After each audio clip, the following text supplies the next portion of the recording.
What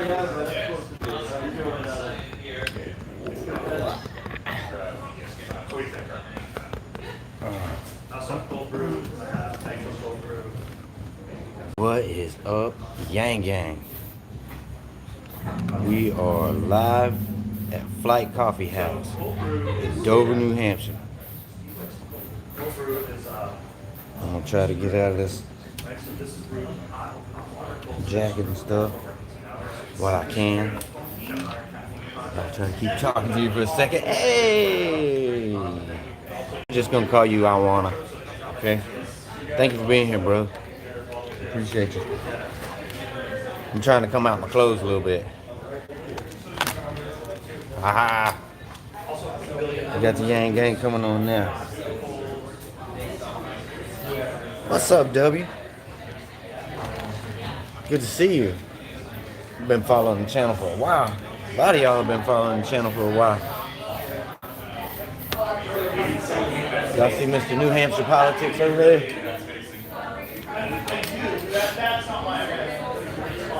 Y'all know who that is, don't you? You know what? I wouldn't want the job of VP, y'all. Oh, hell. That's more stress than I can bear. For sure, Yang Gang to the day I die. It's a mindset. Yang Gang is a mindset. It's a humanity first attitude, and I'm so glad to see that people are waking up to that fact. Plugging in my phone and all that stuff, y'all. You're all up in the corner. I'm all up in the corner, Mama. Why are you cooking? Why am I cooking? Because my little thing was out. Oh. There we go. Much better. What kind of coffee you want? It's really close. They have this thing called nitro cold brew. Nitro cold brew. Uh-oh. Yeah. I'll be up for 4 days. Nitro. I don't know. It's like the crack of coffee. They just run it through nitro. I don't know what that means. Does Really it make cold. it? Does it? Really cold. I don't know that I want cold coffee. I want some hot coffee. So you just want the traditional coffee? Do you want cream and sugar or just? You know, something a little sweet. Since it's flavored. It's flavored. Some kind of flavored coffee. Whoa, new camera. No, this is the same. Listen, y'all. I know y'all think we got some crappy cameras, but we don't. It's not. The signal bad? It's no. The signal's good, and that's why. You know, sometimes like there's a little bit of difference when we live stream from. I'm gonna turn this around. There's a little bit of difference when we live stream from my phone and her phone, because hers is like a S10 or something like that. But most of the time, it's not the phone quality, it's not the camera quality. We got good cameras, it's the signal quality. If we're not getting good Wi-Fi and we're up here in the, I mean, sometimes the signal up here is sketchy at best. You know, that's because we're streaming, the one we streamed from last night was Mama's phone. And when we stream tonight, this is from Mama's phone. We always try to stream most of the time from her phone if we can. Sometimes we can't. So, show off. Make sure my early adopter hat is there. Yeah, what's up, boys? Voice from Mindful Skeptics. We appreciate you, brother, so much. Okay, I'll give y'all a little shot around the room. I would like it if you would get the audience faces when Andrew speaks. Yeah, wear and tear. You know what? I might be able to do that. I might be able to make that happen. Y'all, look, Gavin. You're already on it, Gavin. Thank you so much. We appreciate that very much. If y'all see what just popped up into the chat right there, that is called a super chat. And that is how you can donate to our channel if you like the content and you like us bringing you these Andrew Yang events. Like, share, subscribe, ding the bell, as obviously y'all have, or most of you have, but some of you that you are watching later, make sure you ding that bell so that you know when we go live. And all of our donation links will be in the description on any of our other videos and this one after it's done processing. Tweet it out, y'all. Make sure we get some eyes on this, because the more people are in here, you know, that helps us, because when y'all tweet it out, you know, then people get in here who can donate to our channel, and that's what helps us get to these events. So, thank you so much, Yang Gang, and I'm going to turn this camera around. I'm going to let you kind of see what's going on here. You know, we got to get this out early so that y'all can get on and get it tweeted out and everything. We got reserved seats up here. Not sure exactly who all those are for. Crowd is just now starting to file in. We've got Yang Gang showing up. This is a really cool coffee shop.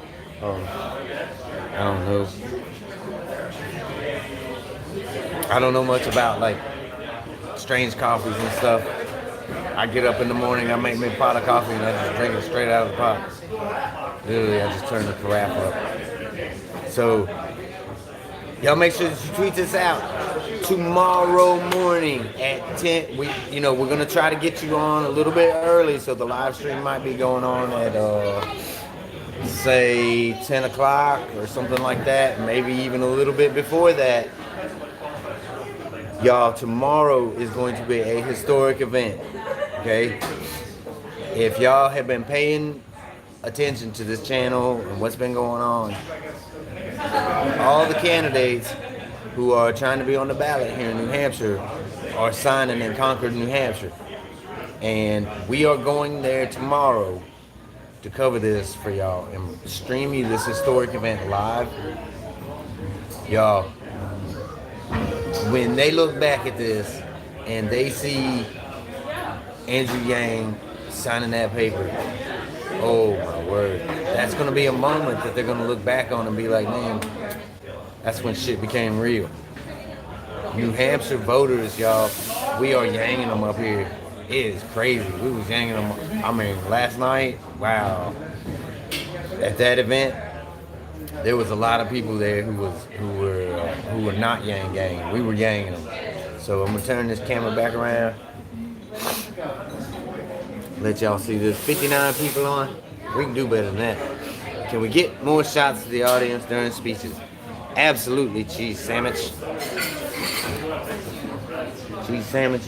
We'll try to do that, and I do try to do that, But I like to keep the focus on Andrew, if we can, a lot. Mommy Yang Gang looking so pretty over here. You got people filing in. So y'all make sure that you tweet this out. Get it out there. Tell your mom and your grandma. And what in the world is this on the side of the camera? What's going on here? Something's obstructing my view. What is that? Hold on, y'all. I got some crazy stuff going on here. Let me get that out of the camera view.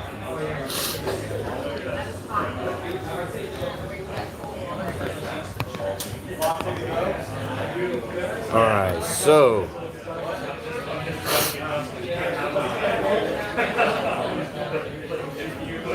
thank you, boys.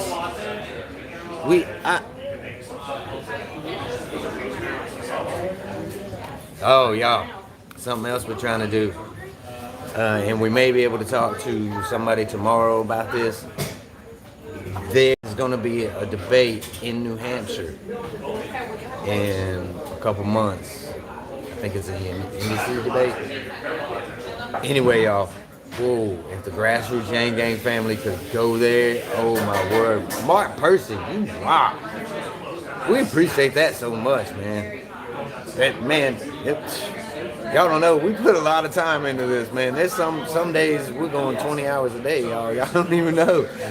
We put in a lot of hours. I don't know how Andrew Yang does it, because you know what? I was asleep this morning and I get up and he's on NPR or something like that this morning. And great interview on there. And I think he may have yanged a lot of people. Go stand in front, right? Look, y'all don't even realize, like, okay, let me turn this camera around. Okay, so like, they're making like any media people that show up be back there. But you see where we're at, right? This is where the grassroots Yang Gang family gets to be. We get to bring y'all up close and personal. Yeah, the NHPR or whatever it is. Yeah, I thought he did great too.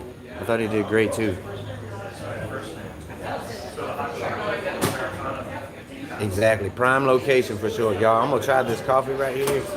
Now, I'm a country boy, so I'm not used to all this mess.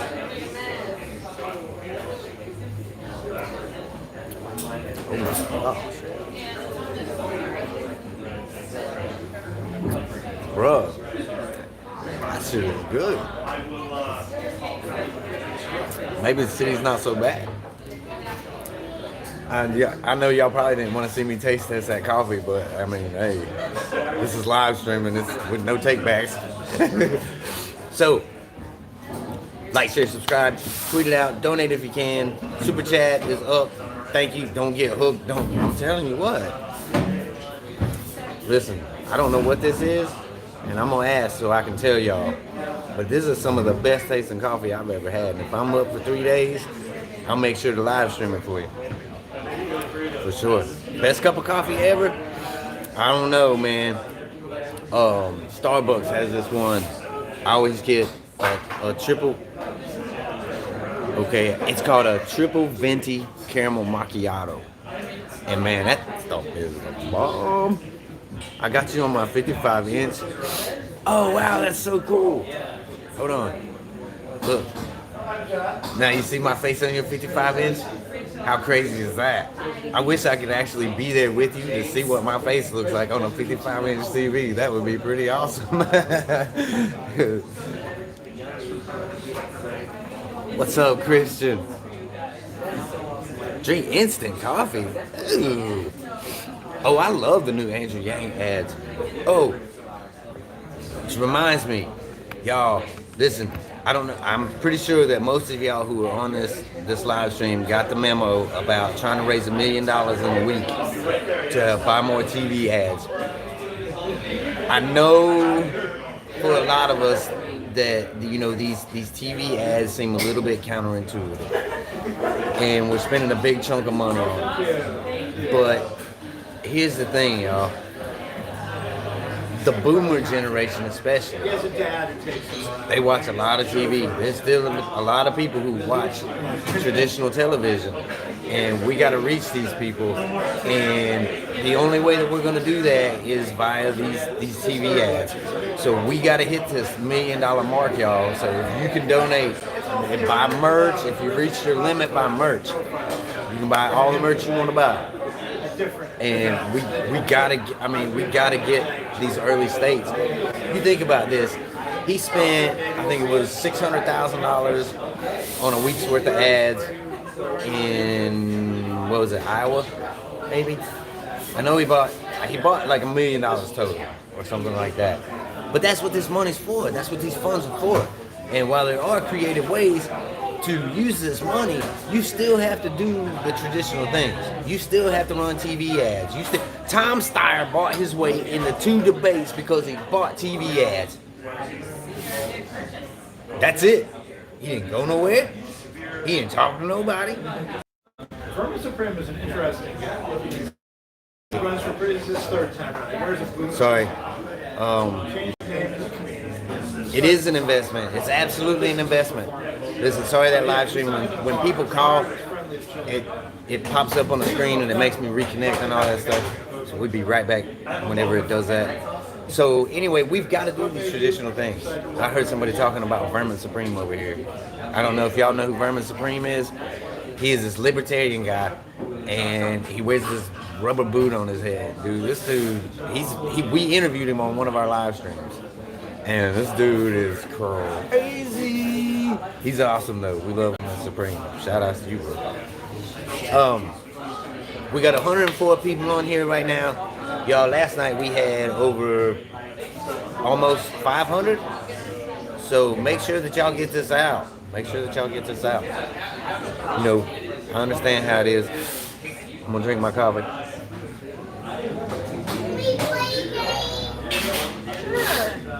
Missing out on the comfy chair. Steph and I wants to sit at the table. He wants to sit at the big people table? He got very upset that I broke his cookie in half. I should have thought about it. Why did you break his... Oh, God. What? I know. He's still upset about it. Y'all, put it in the chat. What should Elisa's punishment be for breaking Zephaniah's cookie in half?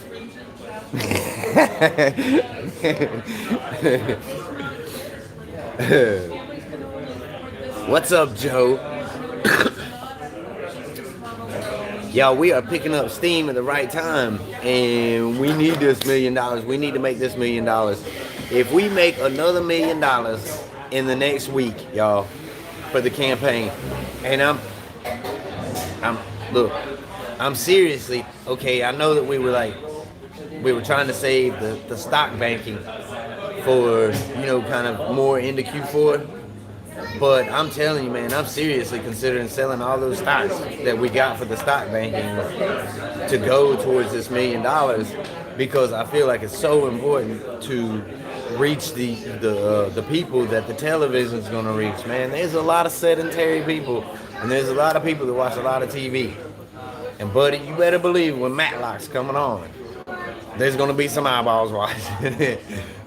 And who doesn't love Matlock? So, very important TV ads. We love you. Did anybody say what? Oh, I guess not. I didn't see it anyway. We are all in, y'all. Listen, we're the broke folk vote, right? Immigrant son, thank you. Yes, we do need to sell all the stocks soon anyway, because the stuff's not looking good.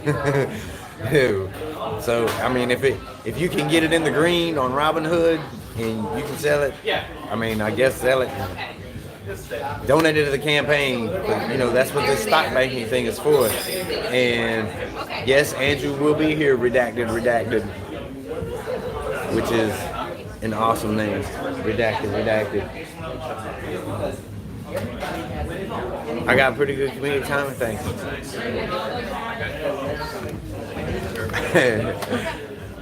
Well, with the stock banking, Joe, what we're talking about is stock banking. And it's not that we're picking good stocks. These are the stocks that Robinhood gives us when people sign up for a free account.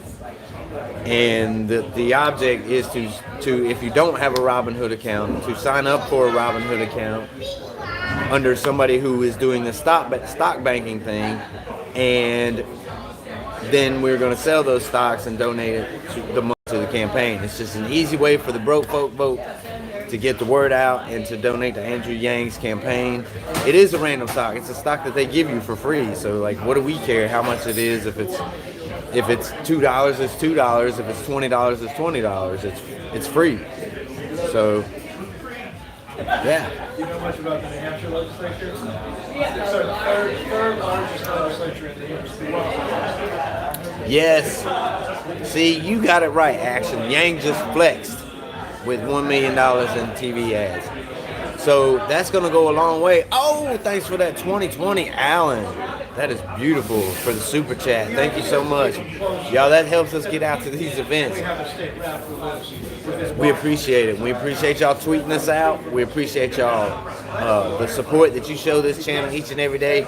I see so many names in the chat that are here each and every time we run one of these live streams. And, it's such a blessing to us to be part of something so great. Hard to deny, hard to keep track. You see that? New Hampshire for Yang. That's exactly why we're here. So where are you from? Well, we got a lot of people here who are Yang curious. Well, but I'm also seeing a lot of math hats here too. So both are great.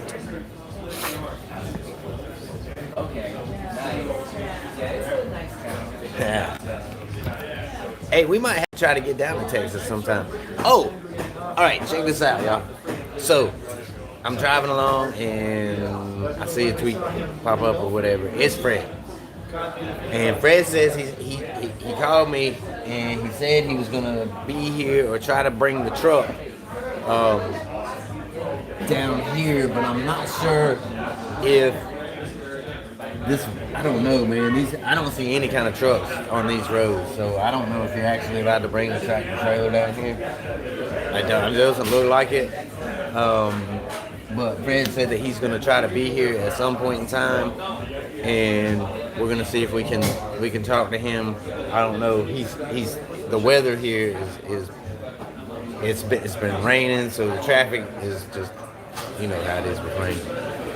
Anyway, so he'll be here at some point in time. I don't know if he'll be on this live stream, or we'll have to get up with him afterwards.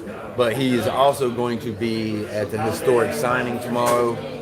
And then once I get him on this camera, okay, and we do a side by side, Yang Yang, y'all gonna see that I don't look nothing like Fred. I'm way prettier than that dude. So we're gonna do a side by side, and we're gonna let y'all pick who's prettier, me or Fred.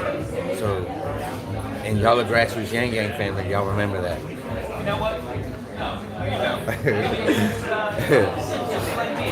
You gotta yang the Bernie Bros, and you gotta yang the Trumpers, man. That's Alex P. You better watch your mouth. We are not twins. Lord help. Just cause we just prettier than a mule's tail. Thank you, Kenneth. I guess you remember that from last night, didn't you? Jeez. It's gonna be great, cause and we got Matt to thank for that right there. That guy walking that way. He let us get this spot when all the other people are gotta be back there or whatever. Once this thing starts, and so we got like the primo spot, y'all. You ain't gonna get no better than this. This is how we roll in the grassroots Yang Gang. So, hey, if y'all can, anyone else notice the testicle art hanging on the wall behind Russell? Oh my God! Thanks for that. Kid friendly, jeez. Oh, now. Okay, look.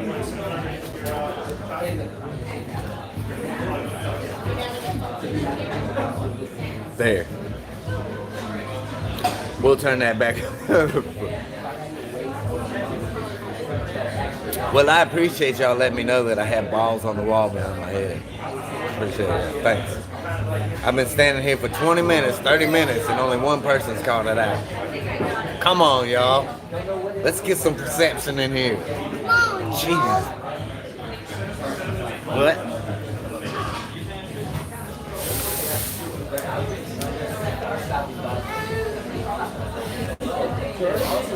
Say, what's up, Yang Gang? I'm gonna give him a call.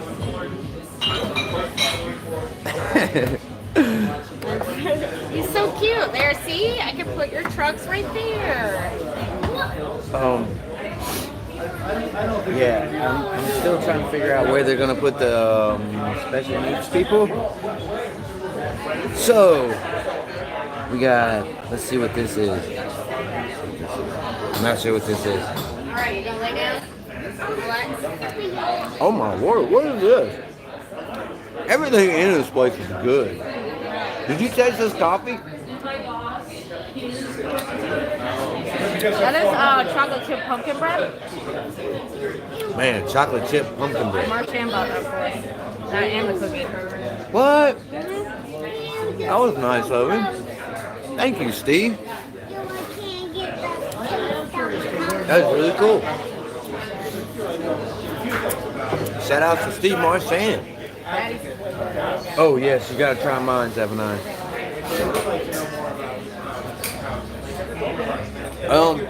Well, you know what? And that's true. Like, you know, y'all, we work really, really hard to bring y'all these live streams. There's a lot of hours, and there's a lot of times put into our videos. And, you know, we started this channel with the idea that we weren't going to be like other. Thank you, Joe. Appreciate you very much, and thank you for the other donations that have come in. But when we started this channel, we started it with the idea that we were going to bring our audience something that a lot of other YouTube channels aren't going to do. We were going to be the boots on the ground, and we were going to try to be, you know, the eyes and the ears, and let you see this journey through our eyes, you know, and let you come with us. Thank you very much, Power Cat. because we think it's so important, the message that Andrew Yang is spreading, and you see him spreading it all over this country, and it's so important. Thank you, Du Bois. We appreciate that very much. It's because of y'all. Y'all are the reason. Y'all are the reason that we're here. Y'all are the reason that we're able to get to these events. Y'all are the reason that we originally started this channel. Because we saw something in Andrew Yang that was special. And we realized very early on that this guy was a once-in-a-lifetime candidate. I have never, in all my years of following politics, I have never seen anybody more deserving to be the president of the United States than Andrew Yang. He deserves to be the president of the United States because he's trying to help a whole lot of people. And he can help a whole lot of people. Mama, get the turkey leg. Get the turkey leg, Mama. Ah. All right, I'm gonna turn that back around so y'all ain't gotta see me cry. Jeez. So anyway, yeah, that. It took a lot. We had to raise our rent significantly. Some applicants, I had to say to myself. And we're back. So now that I've collected myself a little bit, we're looking and the crowd is starting to file in. Shay, thank you so much. We appreciate that very, very much. It's awesome to see how this campaign has evolved, how, listen. Okay, now that I've got myself collected, I'm not crying anymore. So, if y'all go back to our early videos and watch those, you can see the evolution of Yang Gang. You can see the evolution of Andrew Yang's campaign. Thank you, Power Cat, very much. I will get a drink, and it's going to be a cold beer, but it may be after this. But, you see, go back to the one where we're at the Clyburn Fish Fry. Go back to that one. Watch that one, and then watch the next day at the Democratic Convention. And you see in those two videos, like the launching point of the Yang Gang, man. I mean, like where it really just started to take off and the energy hit, man. Watch those videos that we put out. Because, before then we went to another fish fry, and there was a few people there, but like there wasn't any kind of like that electric. There wasn't none of that electric. And then when we went to the Clyburn Fish Fry, we made it electric. You can believe that. Her, Jermaine Johnson, the Tulsi fans that were standing behind us at the Grassroots Yang Gang family, man, we were all there, dude, and we were loud. We got lit for Andrew Yang that night. And if you noticed that night, I think that was probably the first night that he came out high-fiving once he was done with his speech, and he was high-fiving everybody, and that was the catalyst moment, man. I believe it, and I believe that Barrett Hurd, Jermaine Johnson, and all of us who were there at that event, well, it was the jump-off point, because we took that same excitement into the streets of South Carolina the next day, following Andrew Yang around. Y'all watch those videos, and then you go back, and then you see us at the Democratic Convention, right? And we brought that crowd to their feet because we were so excited, y'all. Y'all watch those videos, man. I literally knocked Little Yang Gang down because I saw the crowd just erupt, and it excited something in me that ain't never been excited like that before. I'm telling you what's the truth. Y'all watch that video, y'all will hear how excited I was. Oh my word. So we appreciate each and every one of y'all that has been on this journey with us. There's a lot of y'all that are watching right now who have been here from like the very beginning. Our friend Justin Pyatt, I asked him, I begged him to join our YouTube channel when we first started because we didn't have any subscribers. And then we started covering Andrew Yang, and the rest is history, y'all. I mean, we're here and we're literally watching history unfold. Each and every one of y'all that are that are watching this live stream, y'all are watching history unfold before your eyes. Do you realize how important that is? you are literally seeing the shape of this country just change. You know, you are the fabric of everything that is the American dream, that is the society that we all want, man. It's all embodied in this one dude's ideals named Andrew Yang. You know, he embodies those ideals that most of us want here in America. Most of us don't want to be fighting each other. Most of us don't want to be arguing. Most of us don't want to be talking about dumb shit, man. We want to be living our lives, taking our kids to the movies, enjoying, you know, what it is to be in America. You know, we live in the greatest country on the planet. And if that's true, then we are no better than how we're treating the least of our people. And if we have people who are living in the streets and being homeless simply because they can't afford to pay for a place to take a shower or sleep, you know, come on, y'all. What are we doing? We gotta be more aware than that. And the problem is, you know, we're so stuck, most of us, in our lives that, you know, we walk past the homeless man and it's like an abstract thing. You know, we want to help, but we're so busy trying to make it from point A to point B in our lives that we don't have time to worry about the homeless man. Like, you know, it's hard for me to worry about the homeless man when I'm worried about how I'm going to put food on the table, or how I'm going to pay my light bill, or how I'm going to get my rent caught up. You know, I mean, we have an opportunity to solve that. So let's do it. Like, why are we not solving this problem? Doesn't make sense to me. And I think that we are, as a society, are becoming more and more aware of our brothers and sisters around us who are struggling just as much as we are. We are the broke folk vote, man. You know?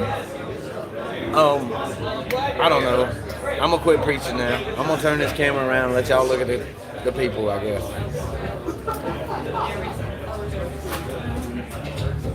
Alright, so thank you, Joel Jones. You know, I like to get on my soapbox. Man, because I can't stand it, because I've been there, you know? And there's no reason that we should be struggling. There's no reason the teacher should have to worry about getting a stinking receipt at a drugstore because she's buying school supplies so that she can be reimbursed by her school. Come on. That's crazy. So people are filing in. Mama Yang Gang, Little Yang Gang. We got the comfy chair. Little Yang Gang's playing Minecraft.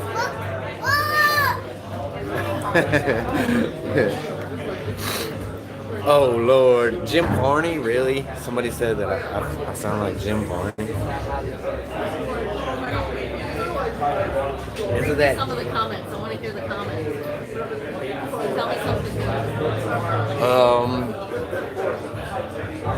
Tell you something good. All right. Somebody said Minecraft is a great game. Redacted said Little Yang Gang the GOAT. How's Little Yang Gang the GOAT? He ain't even done nothing yet, man. Come on. He is the GOAT. Well, Tighten up. is the first GOAT. I mean, if we're going back, now it's like apples and oranges now. What is Paget talking about? I don't know. What is Paget talking about? Paget in here? I don't see Paget. So what are you talking about, Brian Fry? What is Paget talking about? Put that in the chat. What do I feel about the feedback from the audience? Well, Looks like a lot of Yang Gang. there is a lot of Yang Gang here, but there is also not a lot of Yang Gang here, if that makes sense. There's a lot of people who are undecided, it looks like. I'm not seeing like everybody all yanged out. Fred is on his way here to this event. Garris, thank you so much. What time streaming tomorrow? We're gonna, we got to get on a little bit early because we got to be able to tweet this out. We wouldn't have 220 people on here right now if I didn't get on early and y'all start tweeting this out and getting it out there and putting it on Facebook. I like to talk about tweeting a lot because that's what we do. We rule the Twitterverse. And you know, we're going to be probably the actual signing takes place at 10:30, so probably 9:45 maybe is what we're shooting for. Maybe 9:30. I don't know, because you know we've got to. I feel like it's going to be a little bit more intimate tomorrow of a setting when we go to sign those documents. So I don't know, man. It's probably going to be about 9:30, 9:45, something like that. Fred is on his way here. He's probably not going to be able to drive his tractor trailer down here. Paget has some marketing manager on brainstorming ideas for the campaign. She rocks, but not as cool as she's trying to. For sure, because we're the best, man. Look, y'all. I promise you. You are not going to get the Andrew Yang coverage on any other channel that you get right here. I promise you. But what? Here's the thing. There ain't nobody out there that does it like we do. We are here all the time. And if he's in this region, we're following him. If he's in this area, I mean, East Coast, West Coast, we've been all over the place, y'all. So, and you've seen things on this channel that you don't see on other channels because our voice is reaching out beyond the Yang Gang community. And know that when you donate to this channel, that your dollars, they translate into New Hampshire votes. That's a fact. Because we are yanging here every day, just about. And when we're not yanging here, now we're collecting signatures in Vermont to get him on the ballot. Because we got to have 2,000 signatures on the ballot to get him on the ballot in Vermont. So we're like, I mean, it's constant for us, y'all. And it's a lot of running, it's a lot of work. But this is what we do, man. We literally dedicated our lives to making sure that Andrew Yang becomes president. Because I feel like it's now or never. I really do. So, y'all, you know what to do. I love you. Thank you. So if you wouldn't mind, well, I would say if you wouldn't mind tapping We got the mic. If I have a signal on the monitor channel, you'll a have jester here in her spot. Andrew's is this one, the long cable. We got a crowd really filing in through the back. Y'all, it's rainy as all get out and cold. Yes, we do need.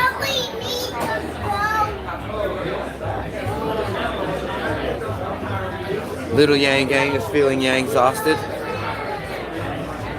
He's ready to. He's already ready to go. Yimby Arts, thank you for being here, for sure. We appreciate each and every one of y'all that are here. President of what? Fine. I'm gonna have you actually. So Andrew should be here any minute. Y'all make sure that you tweet this out. Is there a way you guys can share? I don't know if he's lucky to have me for a dad or not, but he got stuck with me, so I guess it is what it is. I'll be the best one that I can be. Thank you, Kenneth. Thank you. Yeah, I hope it's coming in. Thank you, Aaron Kim, for tweeting it out, for sure.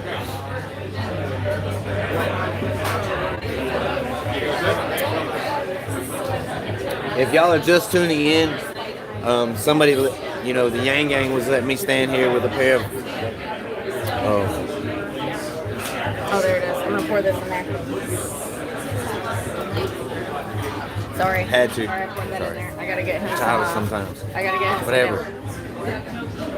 Grassroots, you join Nerds for Yang, Paget, and Ty in the Secure the Bag Challenge.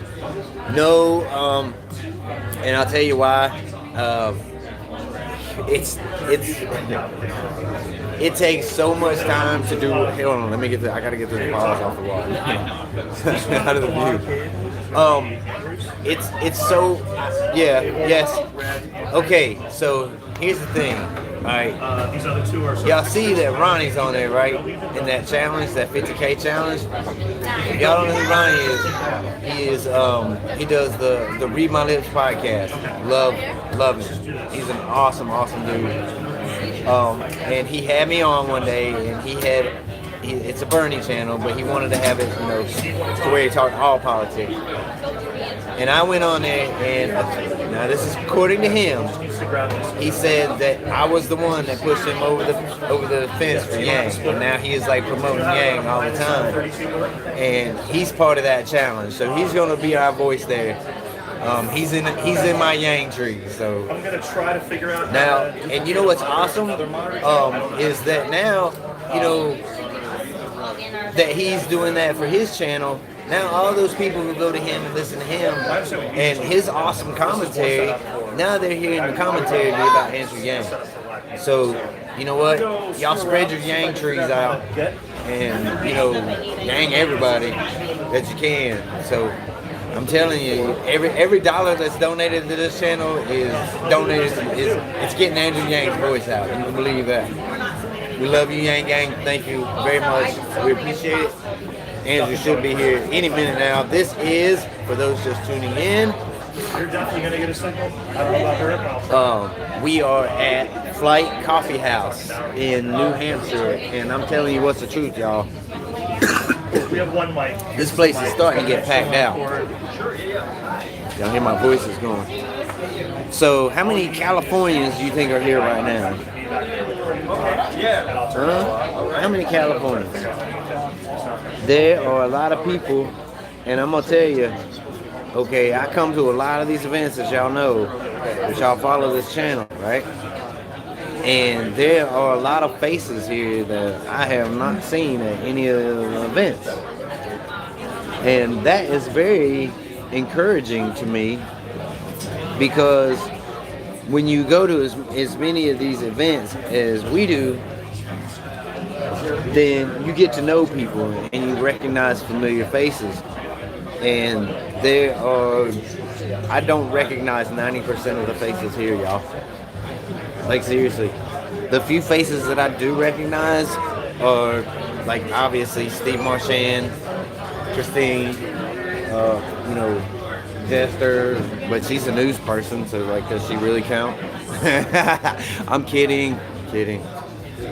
So, yes, thank you for that. Aaron, Kim, thank you very much. Yo, we appreciate it so much. So much. Super chats are awesome. I mean, it's kind of crazy about the super chats, because, like, the super chat money we don't get until like the following month.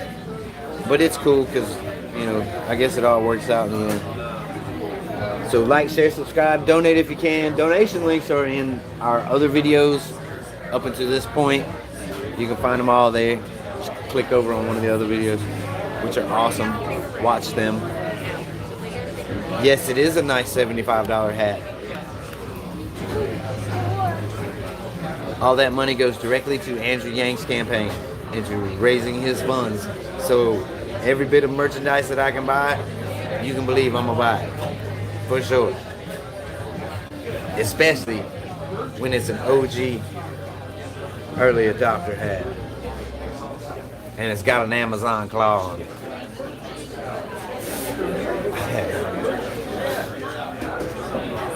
Fudge Knuckle says he's got $90 worth of stickers. Yes, I am holding the front line. You better believe it. I never get my questions answered. Timothy Bowen, what questions did you want? There. I don't see no question, Timothy Bowen. Wonderful. Okay, good. Thank you so much. Nope. This is not Town Hall. Nice, Alex P. I don't know. I know they sold 2,000. They sold 2,000 of these hats in the first 48 hours, I think. Yes, please, Toya Wheelan, for sure. Listen, I know there's a lot of people in other countries, Yang Gang in other countries. You cannot donate to Andrew Yang's campaign, but you can donate to content creation for channels like this. And it absolutely helps us get out to these events. And listen, I know this sounds crazy. But when we have money that we have access to, we're able to go out into the streets of New Hampshire and do bigger things, right? We're able to, I guess what you'd say, gang on a bigger scale because we can afford to do extra stuff. You know, when we don't, then, you know, we're looking at it and we're like, okay, well, we got X amount of bills. We got to make sure those are paid. Got to make sure cell phones paid, diesel's paid. Got to make sure that we can get out to these events because these are our bread and butter. You know, I mean, this is how we bring you Andrew, you know, in a whole way that a lot of other channels can't. You know, we are the boots on the ground, and we're going to be at all these events if we can. If it's on the East Coast and on the West Coast, sometimes in between. You can donate through the super chat, or you can go to one of our other videos and click the drop down box in any of the descriptions, and it'll drop down we have our Patreon, we have our PayPal, Venmo, everything set up, Cash App. You know, and I hope, you know, listen, there are a lot of people out there who do have access to resources, and y'all are the ones. Every dollar that y'all donate to this channel helps it go, for sure. So we appreciate it. We love you, Yang Gang. Andrew should be here any minute. I'm gonna turn this back around. Will he come to Oklahoma? He will get to Oklahoma eventually. Right now, he really has to focus on the early voting states.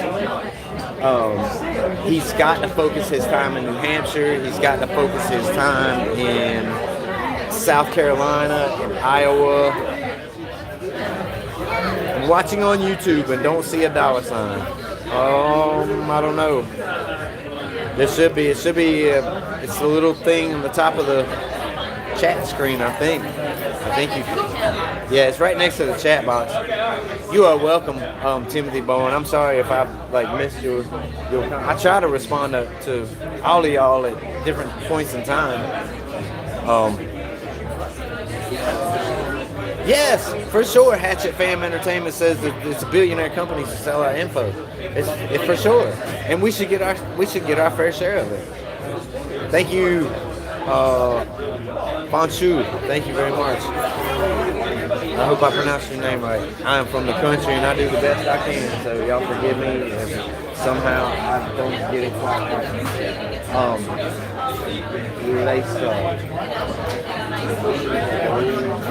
How are you gonna get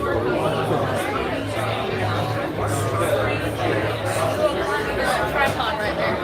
Oh Lord, your escape route is getting cut off. I'll walk right in front of Andrew. Walk right in front of Andrew when he's talking. That would be hilarious.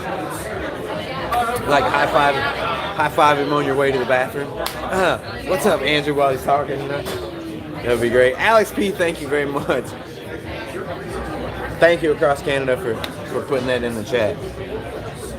And it looks like we don't have any trolls yet. I'm sure they'll be here. You know, well, we appreciate every dollar that is donated to this channel. The crowd is getting to be pretty big, man.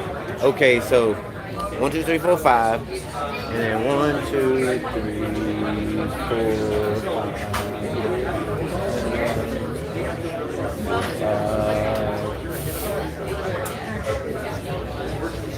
I want to say there's this before, I don't know, it's going to be over 100 people. I don't know what the fire code in here is, but it's going to be one less than that. So thank you, Music and Kenju. I hope I pronounced that right. Forgive me if I didn't. Yang Gang love to all y'all who have donated through the super chat so far.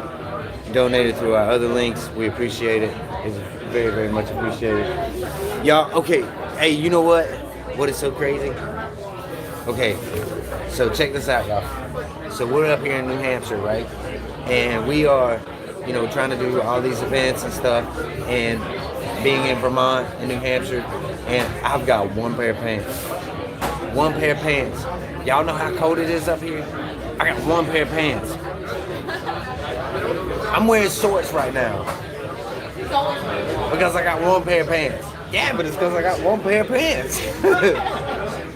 So, y'all, it's about to get cold up here. Snow tires, we got to get snow tires, we got to get chains, we got to get the car winterized. Please, again, we love you. Thank you, Yang Gang. Show us your short. All right. Yes. Let me bring a chair. I don't know if they're going to show up. Y'all see that chicken leg? Don't I have long johns? Well, if I don't have pants, what the hell good are long johns gonna do? I'm playing. I actually did buy a pair of long johns, so I'm trying to get a little bit prepared, but I gotta get some britches, y'all. And they gotta be nice enough britches to be warm, but still look nice. You know what I'm saying? Because I gotta be. I represent the Yang Gang, and y'all are the best. We appreciate you. You can super chat to the right of the chat box. Absolutely. So I'm gonna turn this back around because it looks like we're getting geared up here. Y'all look at this crowd. Yang Gang pants. For sure. But you know what, Ryan? You know, they should be like old Wu-Tang pants. Y'all remember them old Wu-Tang pants? I like them things, man. I used to have a pair back in the day. Thought they were awesome. No, I'm not Toyo wheeling. I'm from North Carolina, y'all. Exactly, Gary. McFairs, you said it right. Imagine how a homeless person is supposed to afford pants without a UBI. You know, it's just little things. Yes. Oh. And this guy used to be one of the former presidents of the United States. And I'm just kidding. He's not. I don't know who he is. I think he's local maybe politician, person. 258 people, 260 people on here. Y'all tweet it out. It's almost go time. It's almost go time. Y'all get it out. Tweet it out. Tweet it out. Hash brown it. Second term. Put your hash browns in there. People my 2 jobs.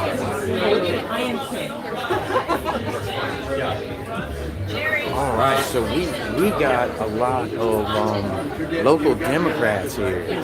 Yes, and you definitely got the best seat in the house. So y'all tweet it out. Y'all Facebook it. Tweet it out. Tweet it out. Hashtag can't afford pants. That's great. Hashtag trying to afford pants. So there's gonna be one less. Look at this dude's shirt over there.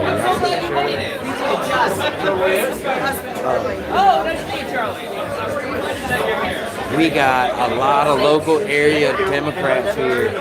Y'all, this is huge for Andrew. He should be speaking any moment. Any moment.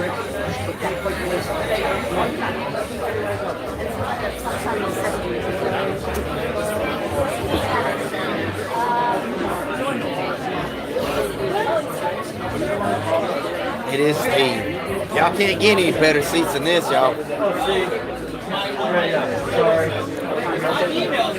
Thank you so much. I hope I pronounced that right. Fat Michael, thank you. We appreciate you. Alyssa, welcome. Super chat is not available in your region yet. If y'all are looking for another way to donate, y'all can go to one of our other videos and look in the description box link, click the drop down box, and it should have all of our donation links. No, you heard incorrectly, Reckless Mermaid. We are in New Hampshire and Vermont area. We're like 5 minutes from the New Hampshire border because New Hampshire it's the center of the political universe when it comes to, getting a president elected or, making traction in the political world, y'all. Iowa is awesome, and I think we're doing a lot better in Iowa than people think. But the fact of the matter is, I don't know, to me, New Hampshire is just like, it's so important. And South Carolina, Nevada, we're doing good in Nevada. We're doing real good in Nevada. Y'all, New Hampshire's important, and we've got to do this. We've got to do it. We got to get this state. And you think about this, y'all. Every New Hampshire voter that we yang, oh my word, y'all are talking about, when Andrew says that these early voting state voters are worth their weight in gold, he's right. Because these states are going to go the way a lot of these states go, man. And if he can get a lot of publicity here and in these early voting states, and then all of a sudden, wow, the DNC wakes up and is like, holy shit, maybe we might not have been censoring him so much, or we might not, whatever. Now people got to pay attention. Now they have no choice. So, I don't know. Setting up a Streamlabs might be better for donations. I don't even know what you just said right there. We accept cryptocurrency, EBT, you name it, we accept it. Y'all want to buy us a gallon of milk? That'd be awesome. I drink a lot of milk. Well, you know what, Brian Fry? That's fine. You can wear shorts in Michigan in the dead of winter. I bet you're a Wolverine fan too, huh? Go Buckeyes. I'm blaming Brian Fry. But for real, go Buckeyes. I'm waiting for the backlash now, the Michigan Wolverine backlash. Where's Boyce at? My boy Boyce. Power Cat. Power Cat donated $14 and said, get yourself another pair of shorts.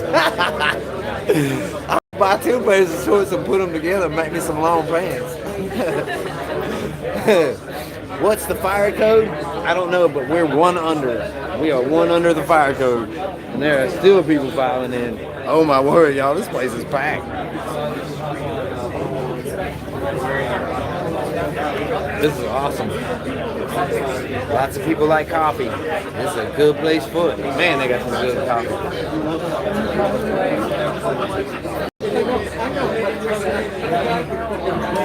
So yeah, we're seeing like, look at that, Flight Coffee House. Russell, can we change our residency to Iowa to participate in caucus time? That's probably not happening. That sounds like a whole lot of logistics that would be very hard to work out.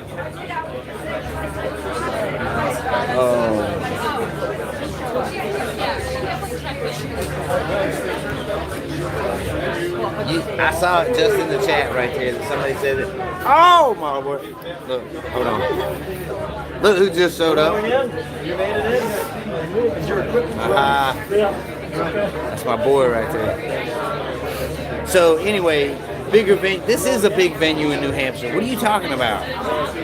Y'all don't understand the way they roll over here. It's a different world. Like, a lot of these towns are like really, really small. So when you see, this is the...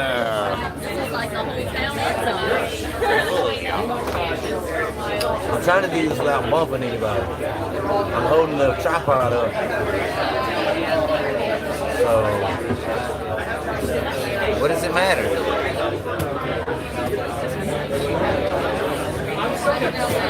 So anyway,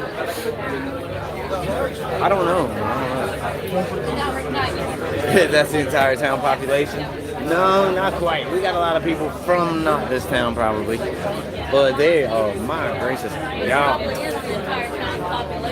Yeah, I'm telling you. Oh, look. I mean, it is pretty impressive here. We got almost 300 people. Oh, it is full, Alex.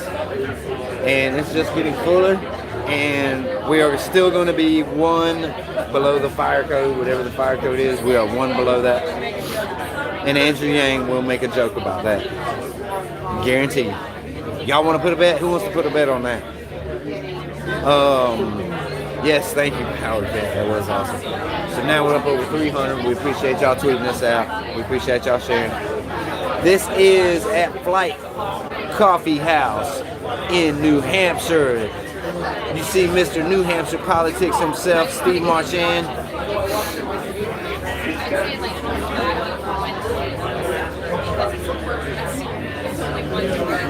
Okay. Oh, I don't know.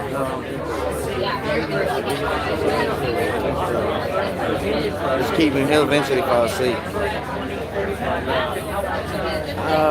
Wow, Mr. Carrot King, thank you so much. This channel is truly amazing. We are thankful. Consider this a giant thank you from all the Yang gang. Use this money to keep doing what you do and keep spreading the word about Yang. Let's do this, Yang gang. You know what? Thank you so much. That is very, very appreciated, Mr. Carrot. Sorry, somebody else called, so it went down for a second. So, yes, Anthony Losego. Yeah, I don't know who that was. It was somebody from North Carolina. Fred actually did call me earlier, and I talked to him for a minute, and he's probably watching this live stream right now, I betcha. And he was gonna try to bring his truck down here, but I don't think you're gonna be able to bring your truck down these roads because they're like really in town. Little Yang gang. Little Yang gang was Yang exhausted. He is now asleep.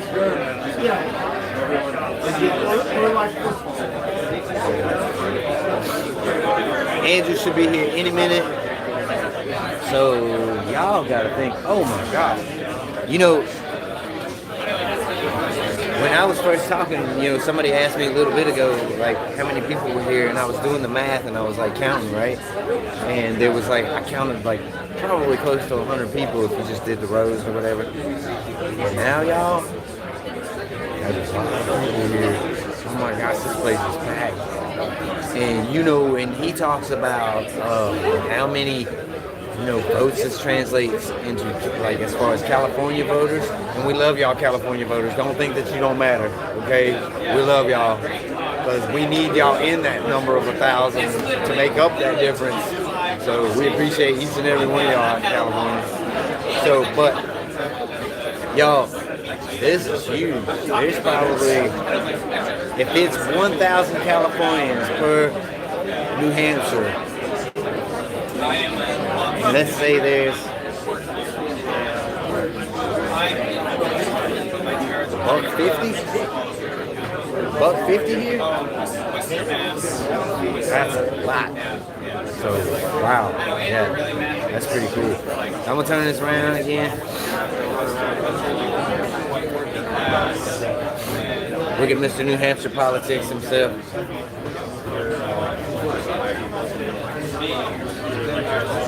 Steve, are you going to get us hyped up again tonight? Whatever they want. Because I know your opening speech last night was pretty good. Last night. What night? We were at the, what was it, the question? What is it? Yeah. That was fun. I really enjoyed the atmosphere. That one was like voting on the early. We got voting docs outdoors. It was cold. It was all right. I could have gone pro with Tulsa the end of my career. That's great. I could have been a contender. I don't know, it's my impersonation or whatever. I could have been a contender. No. That's because I'm hyper-energetic. Hypoallergenic. I'm hypoallergenic, y'all. Have I seen the new PBS documentary about automation? Yeah, I'm telling you, man. I watch the documentary out there in the world about automation every day. Every time I walk into a McDonald's, every time I walk into a Burger King or wherever, Walmart. Now they got robots cleaning the floors at Walmart. Don't even need people anymore. But you know what? Let them have it, man. Let's let them have the jobs, operate the jobs. Let's create a new future. Let's go Star Trek. In order for us to do that, we can't leave anybody behind, y'all. We got to become a more benevolent society. We got to love each other. We got to start taking care of each other. Whatever you do to the least of these, you do unto me. So, you know what? The least of these is the man out there laying in the streets who can't afford to eat, that you walk by and you need to give them $1 or $2, you know? So what if they take that money and they go buy alcohol with it? You know what? They're fucking coping with their life. So, like, let's let them cope with their life how they see fit. I'm not about to tell that man how to spend his money. Just like I'm not, I hear people talk about the freedom dividend, and they're like, oh, well, this guy's gonna go do this, and you can't just give money to people because people are just gonna be irresponsible. What are you worried about? Why are you worried about the next man? Stop being a crab in a bucket. You know what a crab in a bucket is? When the crab goes to try to climb out of the bucket, the other crabs drag you back in. Don't be that. Who cares what they do with it? Let them do what they want to. What are you gonna do with yours? You gonna spend yours on bills? Okay. You gonna spend yours on a musical instrument or whatever? Date? Stop worrying about the next man. Start loving each other, y'all. Let me get off my soapbox. Oh, we're about to get what? They're gonna have to move.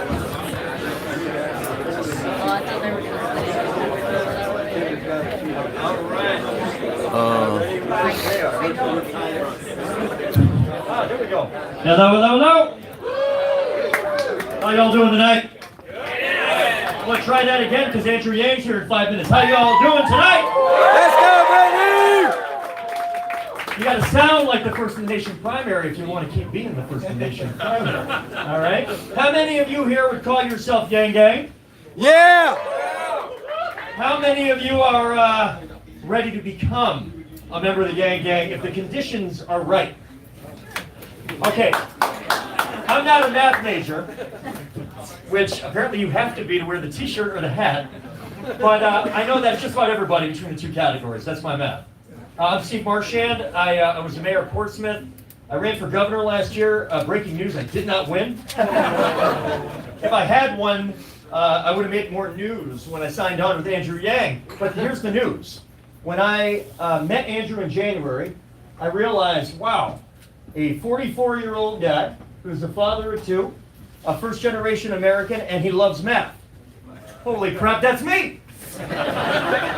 And that was the beginning, and from there we stayed in touch for months, signed on in early April. It's a hell of a good decision because he was in about 16th place at that time, and a lot of people didn't know who he was. And it looks like the word has gotten out a little bit in the last 6 or 7 months. This is somebody who is alone in 4th place in recent polls in places like New Hampshire and California and Nevada, and even states I didn't know had an election real soon, like Colorado. So, but we're going to need them all because we got a plan not just to change the conversation. If you watched the last debate, you may have noticed that we spent about a half an hour of a national presidential debate talking about universal basic income, talking about the role of automation in the 4th Industrial Revolution. That is because of one person. That's because of Andrew Yang. That's so, right. That is a form of victory. But that is not the form of victory that we are terribly interested in over the next several months. We are here to change America. We are here to provide the right answer to the right question. Donald Trump was the wrong answer to the right question. And there are hundreds of thousands, millions of people who voted for Donald Trump knowing that he was a problematic figure. That is a polite way of describing the situation. And they realize that he is not addressing the problems that drove them to him in the first place. It is not going to be enough for us as Democrats to say that we are not Donald Trump. It is not enough to point and say he is bad, he is wrong. People want to know how we're going to solve the problems that drove them into his arms in the first place. The right question is, how the hell do we end up with everybody saying GDP is up, inflation is down, core unemployment is down, and yet for 70 to 90% of the American people at the bottom of the income and wage scale, they're walking a tightrope with no net underneath. That is America today. And that is why they were willing to careen in a new direction in the hopes that somebody could change the trajectory of their lives. Well, in this field, there's a lot of good people running. And my affection for Andrew comes because I love him, and I love what he stands for and what I think he's going to do for the country. But we got some work to do. We got 3 months to go. We are rising in the polls. We went from 1.7 million raised in the first quarter to 2.8 raised in the second quarter to about 10 million raised in the third quarter, and we will beat that in the fourth quarter. I will tell you that right now, and it helps us spread the word.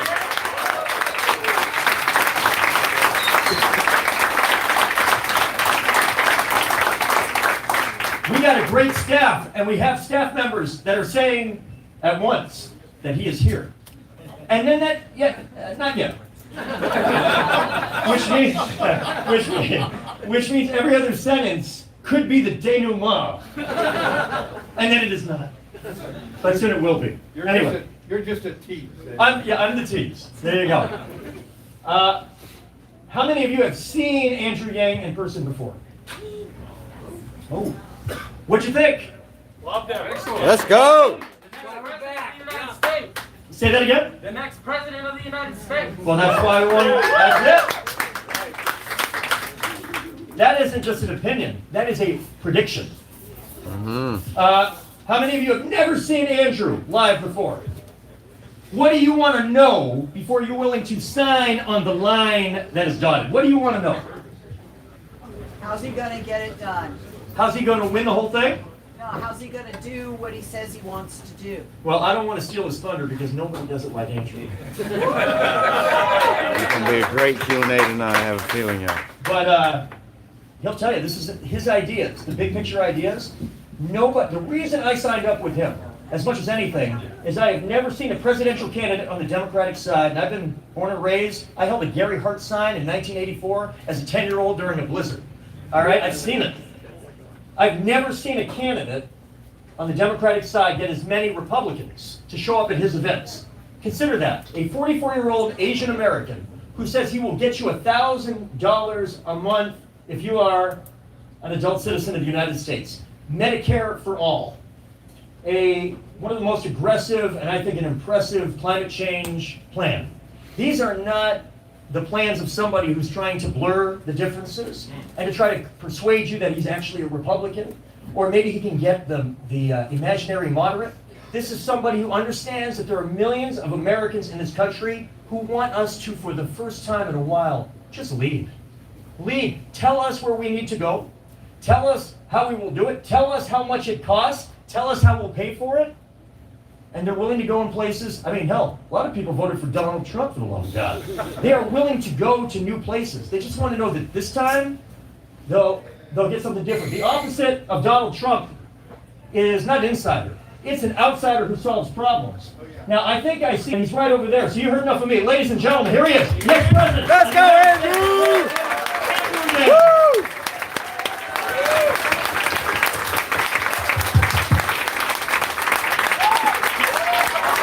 Let's go, Andrew! Hello, Governor of New Hampshire.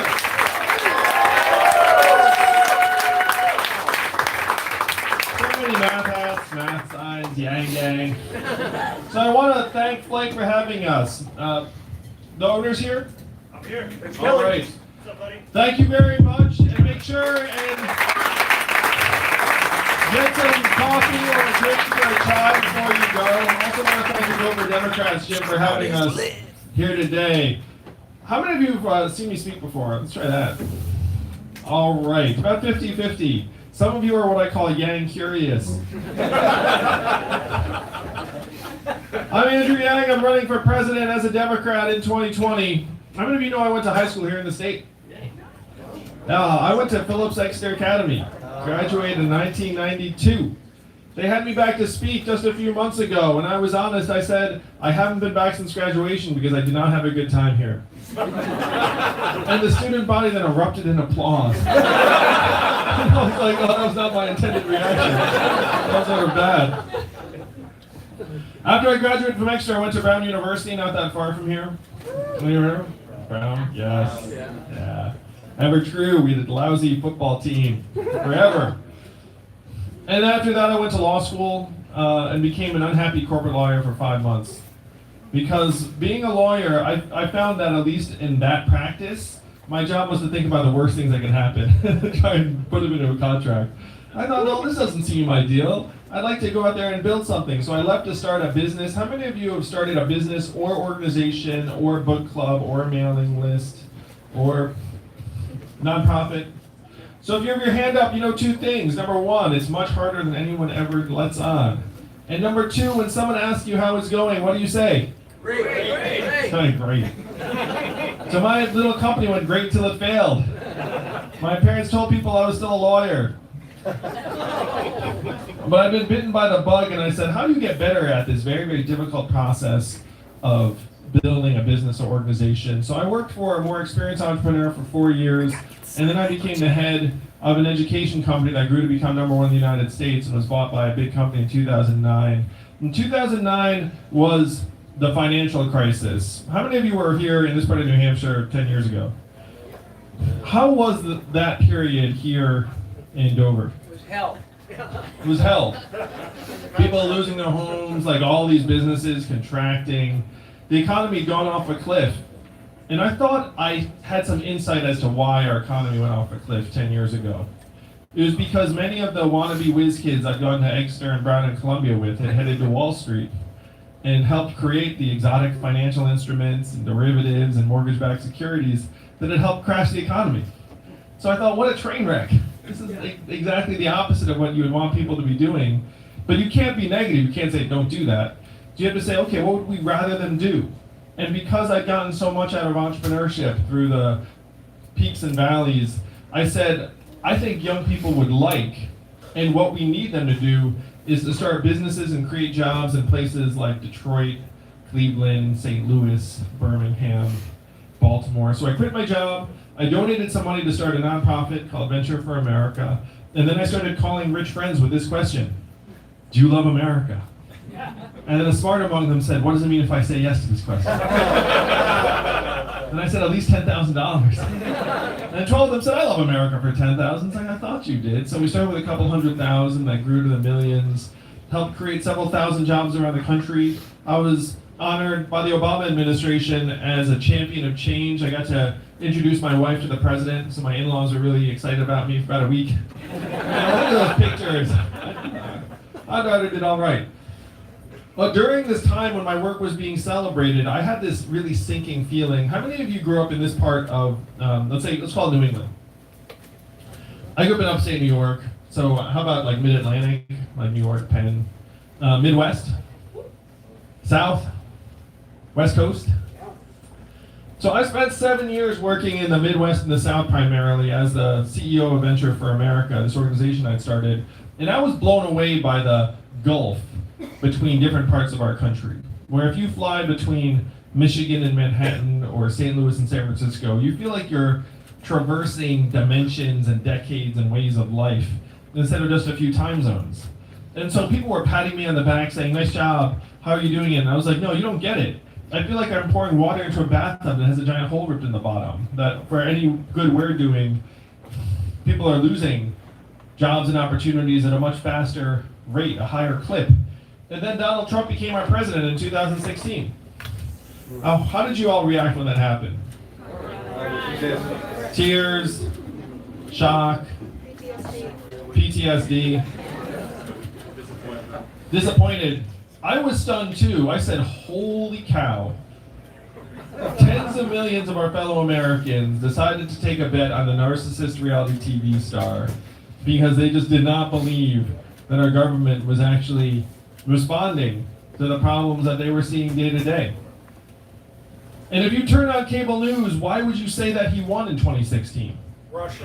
Russia, immigrants, media, fear, Hillary Clinton, FBI, emails, Facebook, racism, financial insecurity, all mushed together into this very strange stew.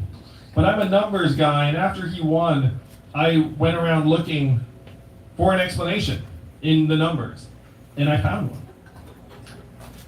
There's a straight line up between the adoption of industrial automation in an area and the movement towards Donald Trump in that area. Over the last number of years, we automated away 4 million manufacturing jobs in this country. And where were those jobs? Ohio, Michigan, Pennsylvania, Wisconsin, Missouri, Iowa, all of the swing states that Donald Trump needed to win and did win. The same thing happened in New Hampshire, but it happened earlier. You all lost 35,000 manufacturing jobs or so, primarily in the northern part of the state, where the mills were and the factories. Those factories shut, but they shut earlier. And then that wave of automation swept through the Midwest, and all of those states went to Donald Trump. Unfortunately, what happened to those manufacturing jobs is now shifting to other parts of the economy. How many of you have noticed retail stores closing around where you work and live here in New Hampshire? And why are those stores and malls closing? Amazon, one word answer. It's like a giant black hole sucking up $20 billion in business every single year, closing 30% of your stores and malls. And how much did Amazon pay in federal taxes last year? 0. That is your math, New Hampshire. $20 billion out, 0 back. 30% of your stores and malls close. Most common job in the US, retail clerk. Average retail clerk's a 39-year-old woman making between $9 and $10 an hour. When her store closes, what is her next move going to be? How many of you have noticed self-serve kiosks in fast food restaurants like McDonald's? McDonald's says they will be in every location by 2021. Food service and food preparation, third most common job in the United States. And what they're doing in the front of the house is soon going to shift to the back of the house. They're working on the robot burger flippers and the rest of it, because the production in the back is also very, very automatable. When you call the customer service line of a big company, I'm sure you do the exact same thing I do when you get the software, which is you dial 000, say human, human, human, until you get someone on the line, right? Raise your hand if that's what you do. Okay, we all do it. That software is miserable. But in 2 or 3 short years, it's going to sound like this. Hey Andrew, how's it going? What can I do for you? It'll be fast, seamless, a little bit sexy perhaps.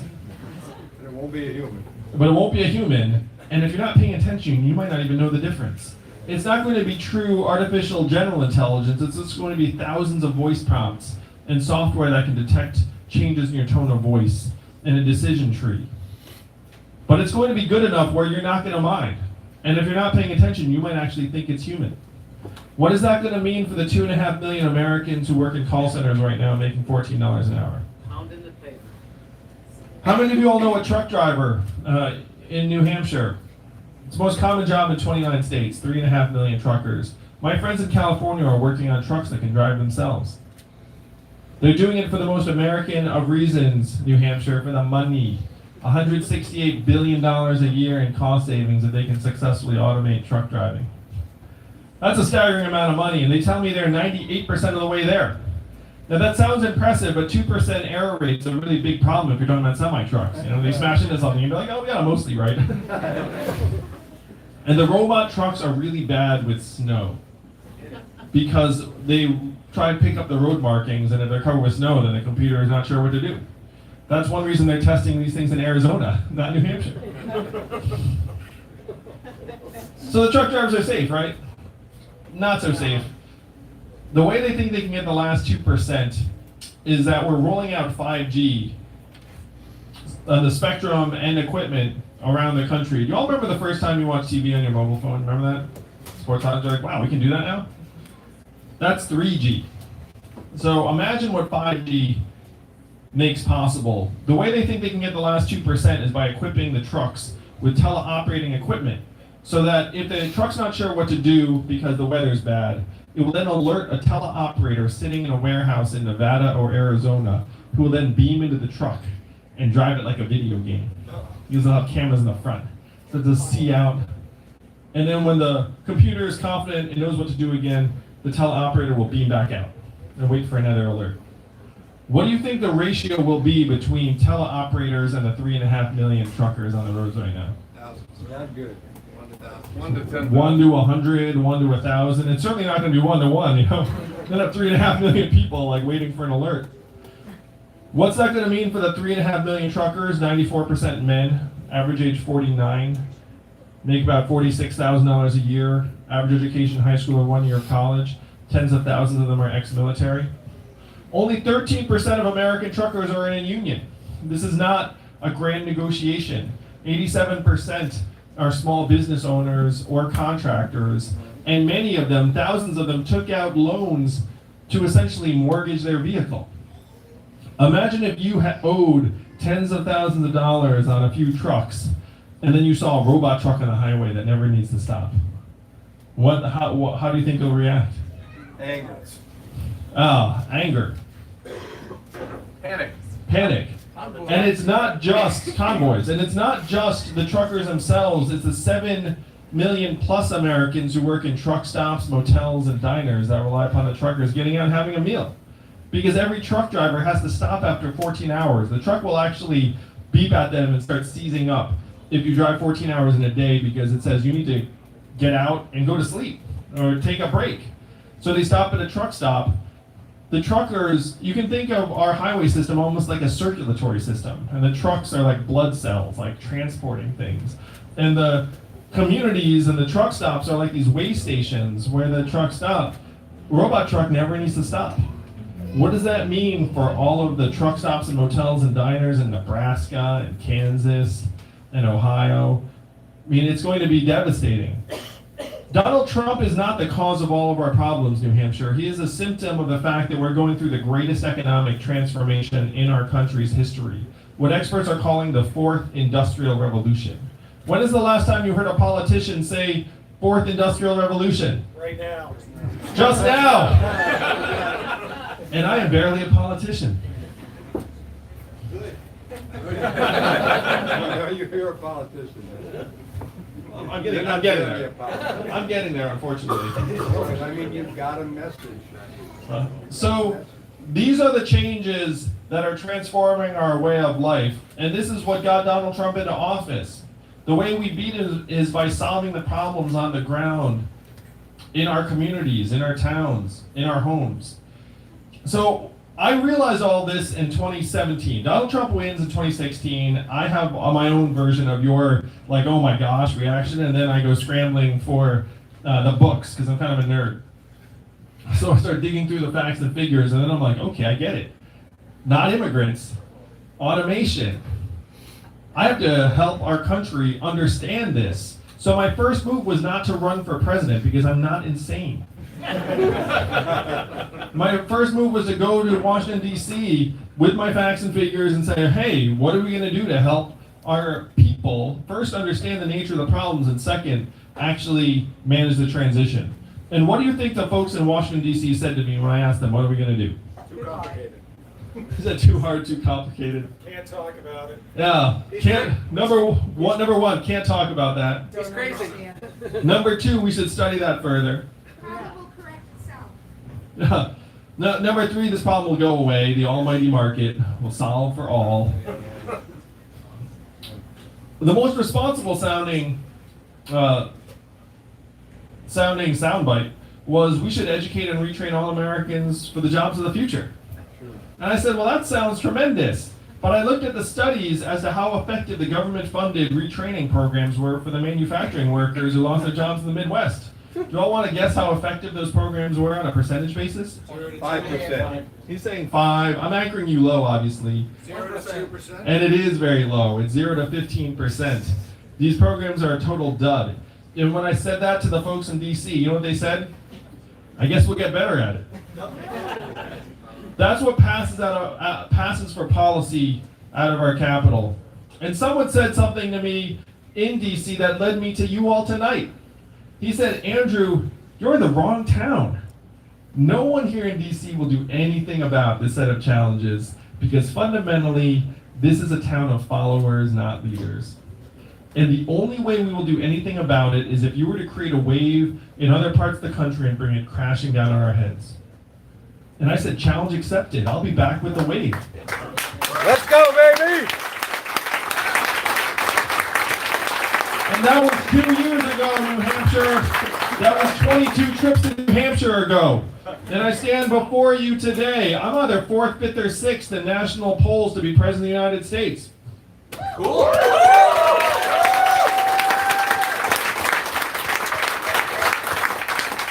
My campaign raised $10 million last quarter in increments of only $30 each. So my fans are almost as cheap as Bernie's. But it's zero corporate PAC money. It's all just grassroots donations from people like you. This is a very cheap gang to join. The Yang Gang is very cheap, very wholesome.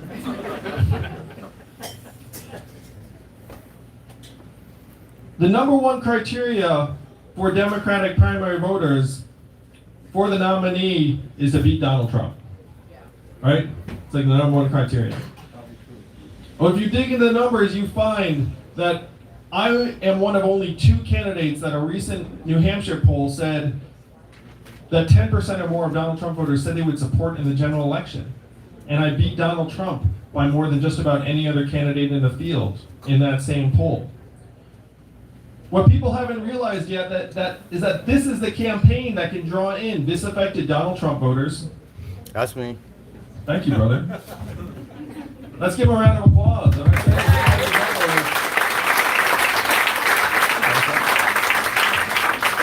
As well as independents and libertarians and Democrats and progressives to build a much broader coalition to beat Donald Trump in 2020. Now, how many of us are here in flight tonight? What is the fire code for this establishment?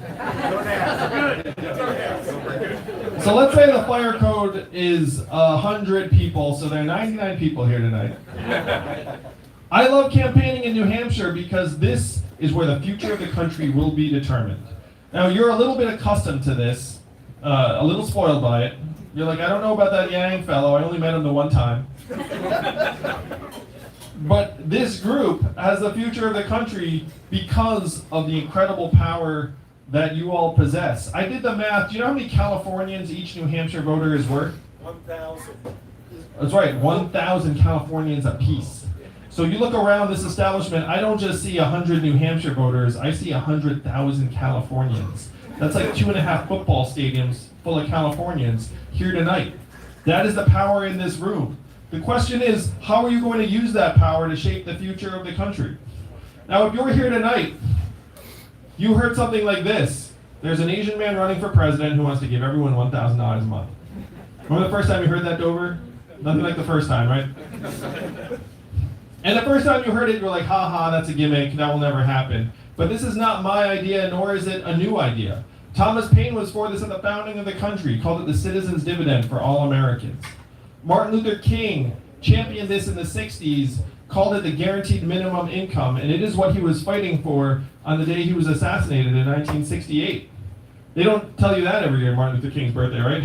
No. It's like Martin Luther King, hey, guaranteed minimum income for all Americans, but that was the cause he was marching for and fighting for when he was killed.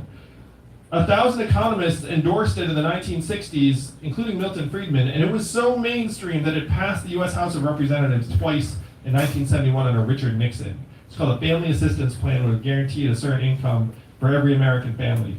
Came this close to being law. Then 11 years later, one state passed a dividend where now everyone in that state gets between $1,000 and $2,000 a year, no questions asked. And what state is that? Alaska. And how does Alaska pay for it? Oil. And what is the oil of the 21st century? Technology. Technology, data, AI, self-driving cars and trucks. A study just came out that said that our data is now worth more than oil. How many of you saw that study? How many of you have access to a Netflix password? So there's a documentary called The Great Hack that includes that study. How many of you got your data check in the mail last month? Well, if it's worth more than oil, where are the checks going? They're going to Facebook, Amazon, Google, and the trillion-dollar tech companies that are paying zero or near zero in taxes. That's where all the value is flowing. If we give ourselves our tiny fair share of every Amazon sale, every Google search, every Facebook ad, every robot truck mile, we can easily afford a dividend of $1,000 a month for everyone here in New Hampshire and everyone around the country. Particularly because after I'm your president and we pass this dividend, how will you spend the money in real life? Go ahead and shout it out. Like, how would you spend the money? Medical care. Beer. Tuition, beer, healthcare. Amazon, a little bit of it would float up to the cloud. You buy that blender you have your eye on, a really loud one. But most of it would stay right here in New Hampshire, right? It would go to car repairs you've been putting off, and daycare expenses, and Little League signups, and beer here at Flight. We can build a trickle-up economy from our people, our families, and our communities up. And unlike the trickle-down nonsense that's been weakening us for decades, this would actually work. This is the vision that you all can take to the rest of the country and make it real, just like that. $1,000 a month in our hands, it's not about the money, it's about what the money actually means for us and our families, our communities. I've been giving $1,000 a month to families around the country for a number of months now, and then my campaign's been doing the same. This is sort of like, someone called me the Asian Oprah, which I took as a very high compliment. But if you look at what happens when people get an extra $1,000 a month, here in New Hampshire, Jody Fassio, I think might even be here, she used it for car repairs to visit her daughter. In Iowa, Kyle Christensen used it to help take care of his mom who was recovering from cancer. But then he used some money to buy a guitar and play shows for the first time in years. Mallory in Florida used it to go back to school at the age of 68. Really inspiring stories. And when you look at it in real life, that's what it means. It actually means people being stronger, healthier, mentally healthier and less stressed out. It improves your relationships, improves your decision making. It decreases hospital visits and domestic violence. It increases graduation rates. This is the most dramatic and powerful thing we can do for our people. How many of y'all are educators? There are always teachers in a New Hampshire coffee shop and these sorts of events. And I'm happy to say teachers are one of the top 3 professions of people who contributed to the campaign. So I'm just going to talk a little bit about educators and teachers for a little bit, because it's so important. I've got 2 kids, 7 and 4. One of them's in public school. So for the teachers, first we need to pay teachers more. Here, here.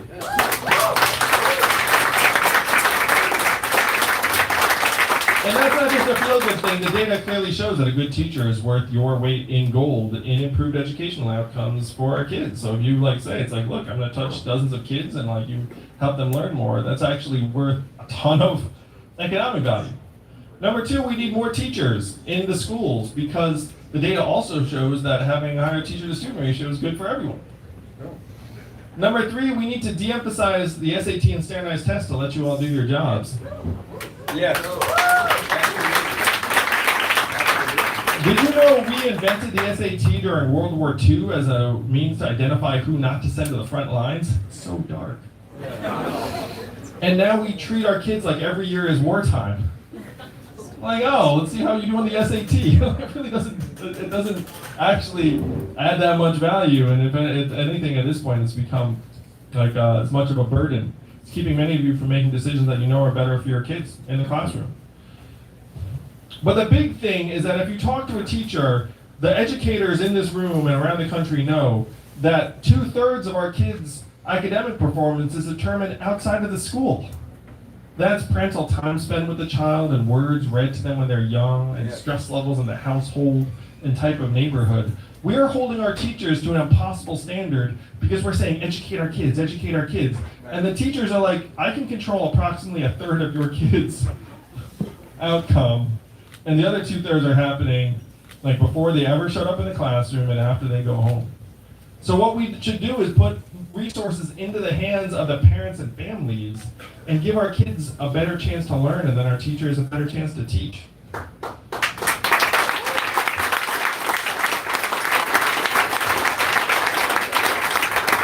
So this is how the freedom dividend actually helps us in real life. It lays a foundation, it creates a new way forward for our communities around the country. It's particularly powerful for rural areas that are getting sucked dry, and we know that's true.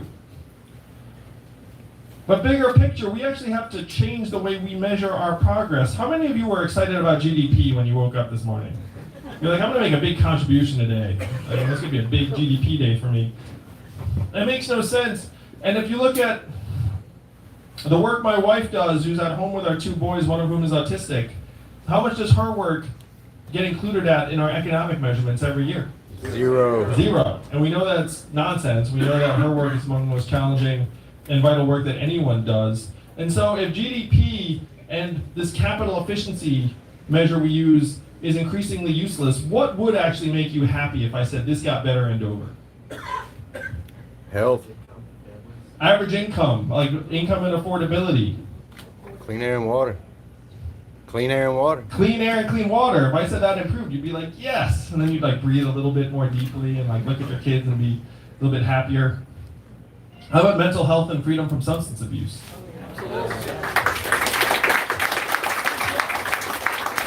How about the ability to retire with dignity? Yeah. How about student loan indebtedness?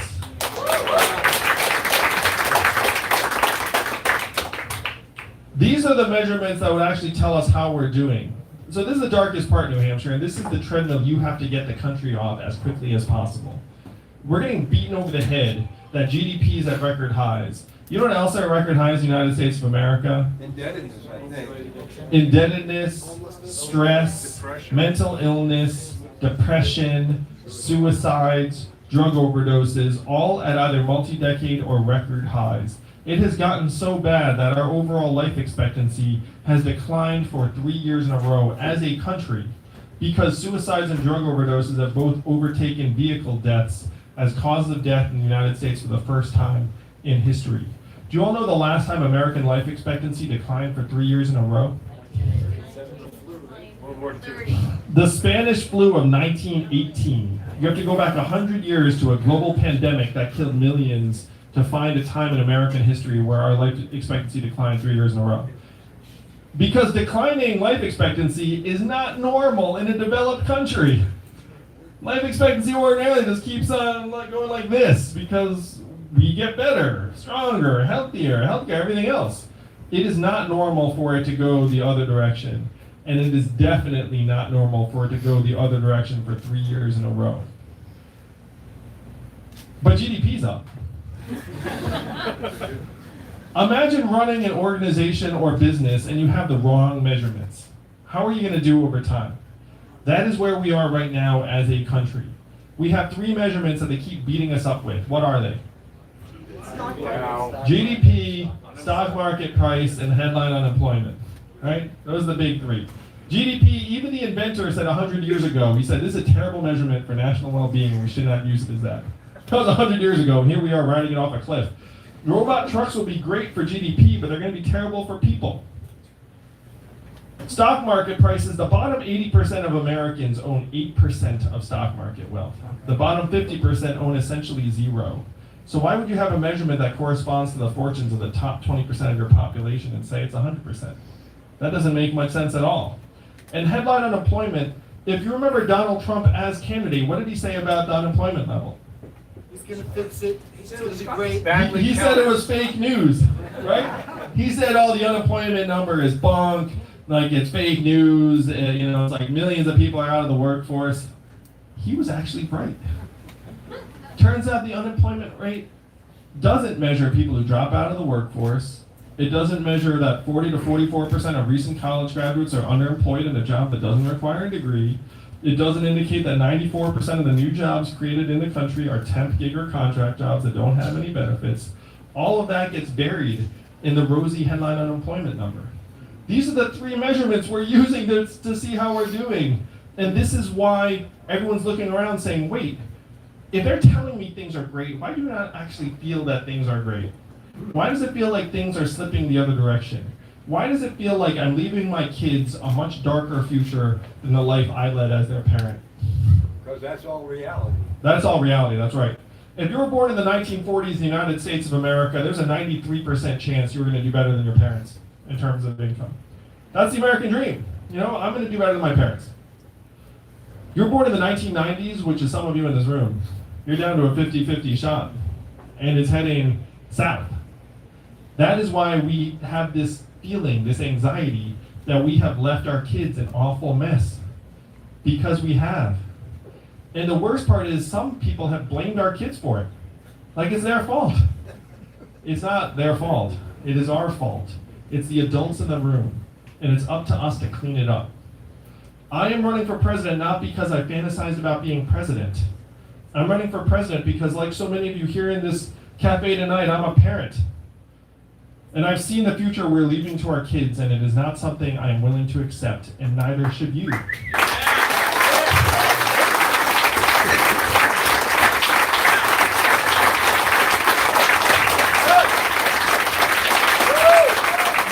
can do better than this, New Hampshire. We must do better than this. We owe it to them. We owe it to ourselves. There is so much power in this room. There's so much responsibility you have. It's almost like a burden. Most of the country looks up and says, our government is a set of pipes that's clogged with lobbyist cash, and there's nothing they can do about it. And there's despair in their powerlessness, but there's also a degree of comfort, because they're like, I can't do anything about it. That is where most of your fellow citizens are. That is not the reality here in New Hampshire. If you want, you can flush the pipes like that. If you want, you can set a new way forward for the entire country. In February of next year, it's an incredible amount of power. And the rest of the country is relying upon you to do something with that power, to do something real, to do something that actually creates a different kind of economy for the next generation, for our kids, for our grandkids. You all, we all need to rewrite the rules of the 21st century so that it works for us. It works for the people of this country. Donald Trump's our president today in part because he got some of the problems right. He said he was going to make America great again, and then what did Hillary Clinton say in response? It's already great. America's already great. Remember that? That didn't quite work. He got some of the problems right, but his solutions were the opposite of what we need. His solutions were, we're going to build a wall, we're going to turn back the clock, we're going to bring the old jobs back. We have to do the opposite of these things, Dover. We have to turn the clock forward. We have to accelerate our economy and society as quickly as possible. And we have to evolve in the way we think about ourselves and our work and our value. And I am the ideal candidate for that job because the opposite of Donald Trump is an Asian man who likes math. Let's go, Andrew! Let's make America think harder and win the whole thing. Make history 2020.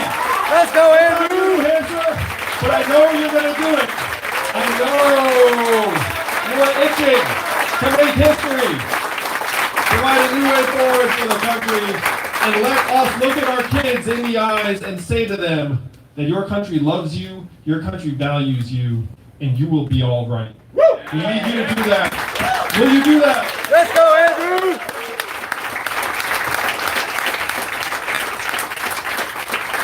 Thank you all so much. I'd love to take some questions. Let's take advantage of the fact that we are together. Do we have anyone who's going to point to someone, give them a mic? It looks like there are no mics. It's too crowded.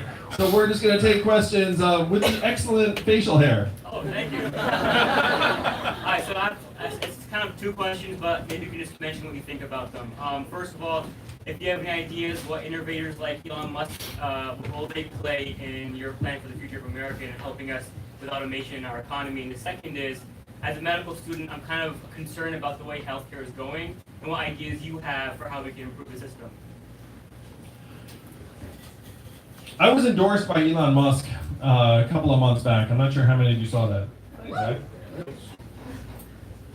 And I'm happy to say, as your president, I'm going to have access to the top minds in the country who want to help move the country forward. If you dig into my campaign, you'll find that though I'm going around, all right, let's rewind for a second. So I go to the Silicon Valley technologists, and I'm like, hey, you guys automating away the jobs? And then you know what they say? Yeah, we are. And then you say, how do you feel about that? And they're like, not so good. Say, you want to do something about it? I'd be like, sure, I'll do something about it. And it's like, what can I do? And be like, well, you can donate to my campaign. You can make me president. We can start trying to like knit this mess back together. And then about half of them are like, done, I'm in. Half of them are assholes and don't care. That's true. I mean, let's be honest. Like half of them are like, yeah, I got my bunker. I'm telling you. But then the other half, including Elon, and Jack Dorsey, and Sam Altman, and Alexis Ohanian, and others are like, Andrew, let's do it. Let's try and bring people together. Jack's from St. Louis, Missouri. Like, people have families, people are patriots. Like, so as your president, we're going to start trying to bring in people from different backgrounds. I do not think that people who've been in government forever are going to solve some of the challenges of the 21st century. We need people who've been in government forever teamed up with people who've been in technology forever, teamed up with people who've been in nonprofits forever, people who teamed up with people who've been in business forever. Like, this is going to be a multidisciplinary team and approach, and I'm happy to say that there are a lot of very, very advanced technologists who are on board. I will also say that if you're a technologist who knows a lot, like let's say you're deep into AI, then you're deeply concerned about what's happening. I have not had the kind of meeting that went like this. I know what's around the corner. I know what the cutting edge is in the lab. I know what's coming, and it's gonna be fine. Like, that's not the way that conversation ends. Like, the more you know, the more you're like, whoa, there's some like really hairy stuff around the corner. So that's the first half of your question. The second half, as a med student, congratulations. That's awesome. I could talk for a long time about our medical or healthcare system, but I'm just going to go into a few things that are relevant to you as a med student. We have to make your education less expensive, because right now we're going to load you up with about $200,000 in debt. And then, what are you planning on specializing in or studying? Like, what type of medicine? I'm thinking emergency medicine right now. Wow. So this man is what's called an adrenaline junkie. Because that's what ER docs do. They like stand there. It's freaking George Clooney in the ER. People come and be like, oh, what's going on here? Well, time to save your life. So congratulations, man. That's freaking like, man, you got like nerves of steel. So what we do is we load up medical students like, what's your name? Hamza. Like Hamza, with a couple $100,000 in debt, and then we say, hey, like, what do you want to do? And then Hamza looks up and says, oh my gosh, I owe $200,000? And if Hamza wanted to be a primary care doctor, they get paid less. And so then you're like, maybe I need to do something a little more lucrative and specialized. And then it's like, oh, after I specialize, I guess I'm not going to do that in a rural area. I guess I'm going to do that in a major metropolis. So you wind up with circumstances where 30% of the country is a primary care desert. You look around and be like, hey, there's not a primary care doctor for miles around here. So we need to change your incentives to let you actually practice the kind of medicine that would be better for the public. We need to expand medical education slots. There's a massive doctor shortage in this country ongoing. Is it because there's a shortage of people who want to be doctors? No.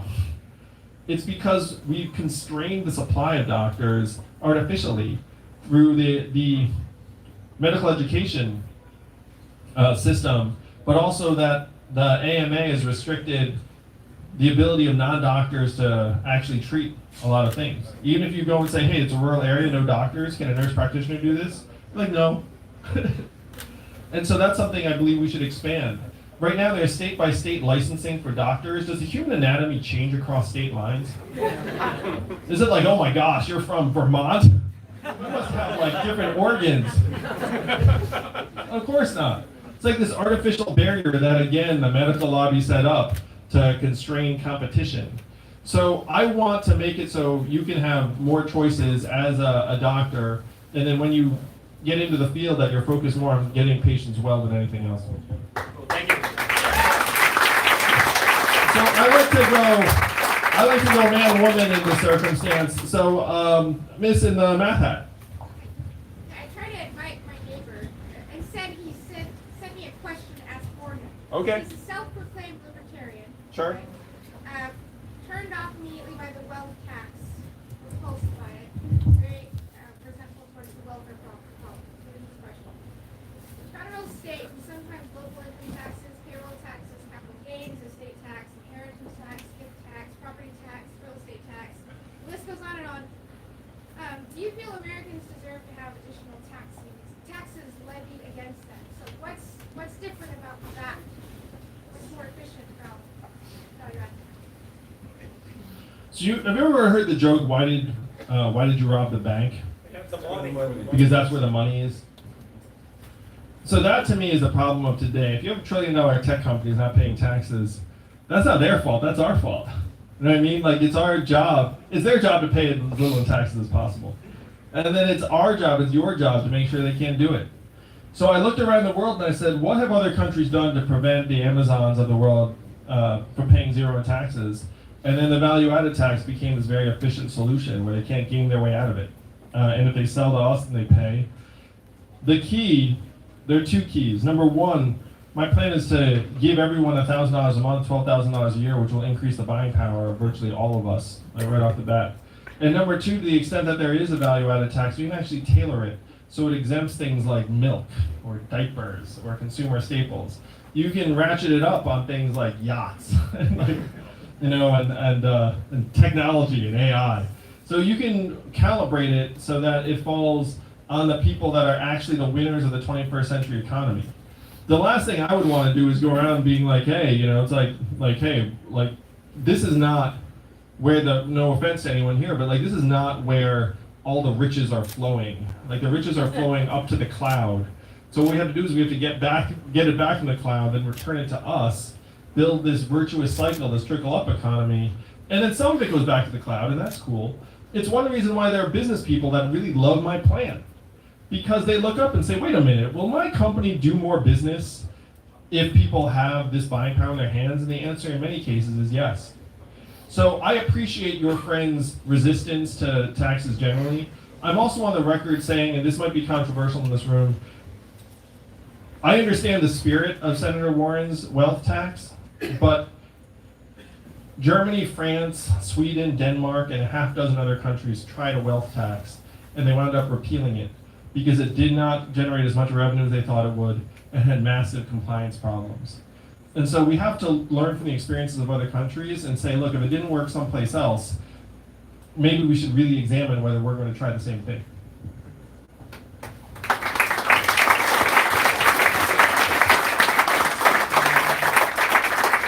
Sir. Sure. As a 30-year teacher, I've lost a few students to drugs. I'm sorry. That's the way I would have said it 5 years ago. But today, I will say it, I lost those students' lives to the war on drugs. I appreciated your comment at the debate that somebody who reaches out for help with an opioid problem doesn't deserve a prison sentence, they deserve treatment. Why not go all the way? Why not legalize all drugs?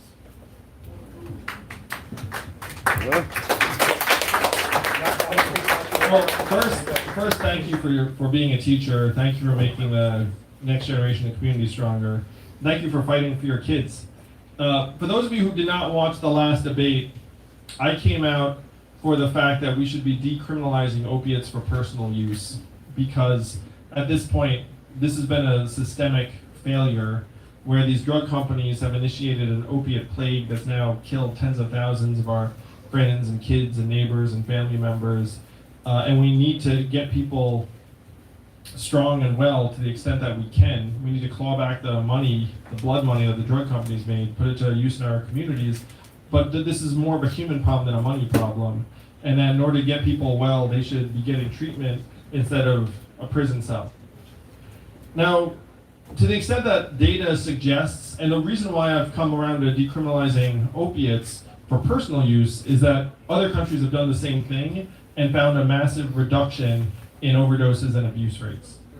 And so, and as you can tell, I really like data. And so if other countries have had an experience with, let's say, decriminalizing opiates and it's worked, then I'm like, oh, we should do that here. If there are other drugs that have had a similar experience in another form, then I'm open to examining the decriminalization of those drugs as well. I'm for the total legalization of marijuana, as one example.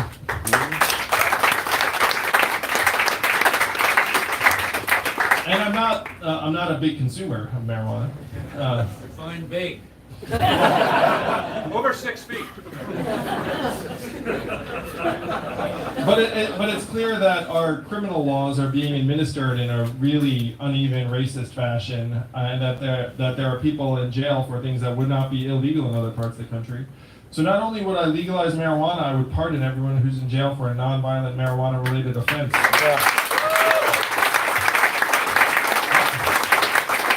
I will be very popular that day. It's going to be April 20th, 2021. We'll be standing there high-fiving people as they come out of jail, and they're going to be like, wow, things really changed since I went in. What's going on here?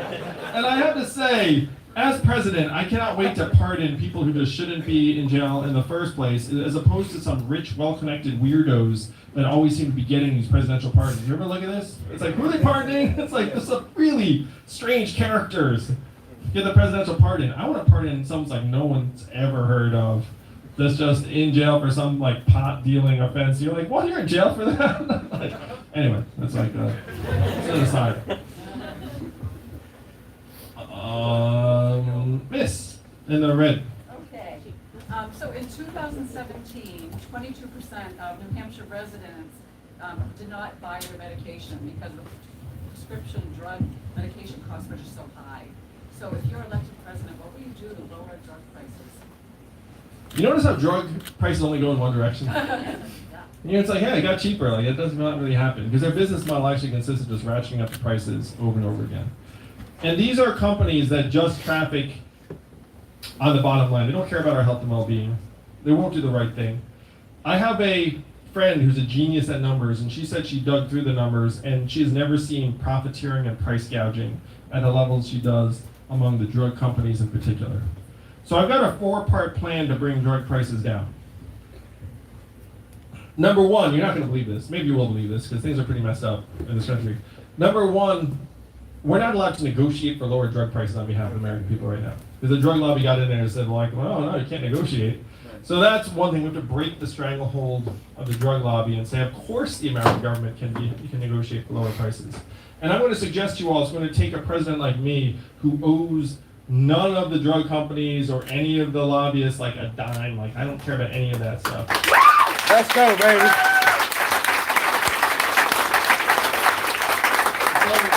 So number one, the government can negotiate for lower drug prices. Number two, did you all know that the drug companies routinely charge us 2, 3, 4 times as much as they do citizens of other countries for the same drugs that we actually funded the development of?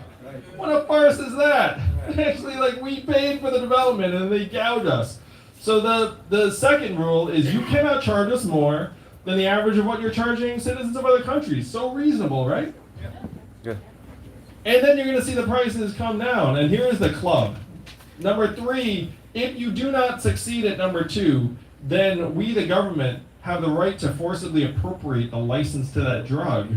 And then number 4, we have a public drug manufacturing facility that we will then manufacture your drug, and you will lose hundreds of millions of dollars in revenue because you just couldn't resist sticking it to us. Do you think that drug companies would get their prices down in a hurry if these were the rules? Yep. And I'll tell you exactly what their counter-arguments would be. Their counter-arguments would be twofold. Number one, President Yang, we cannot make money this way, and I will say nonsense. I have looked at your books. You are incredibly profitable. You're the most profitable companies in American history. You'll figure it out. Number 2, they will say we cannot fund research and development of life-saving new drugs with these rules. And I will say, also nonsense, you gave up looking for new drugs years ago because you found it too hard. You know what they do now? They buy the promising drugs when they've already gotten into the FDA approval process that have been researched by a biotech startup. Like we're past the point where they have like armies of PhDs in the lab trying to find the new drugs because it was too hard. So what they do now is they actually identify the promising drugs that startups have identified. They're financial operators more than they are science companies at this point. So I'll say also nonsense, like I know how you guys work. What you'll do is you'll find the promising drug, you'll pay 50 cents on the dollar, and then you'll bring it to market, and that's your business model. That's acceptable, but you'll be able to do that even with these new rules. The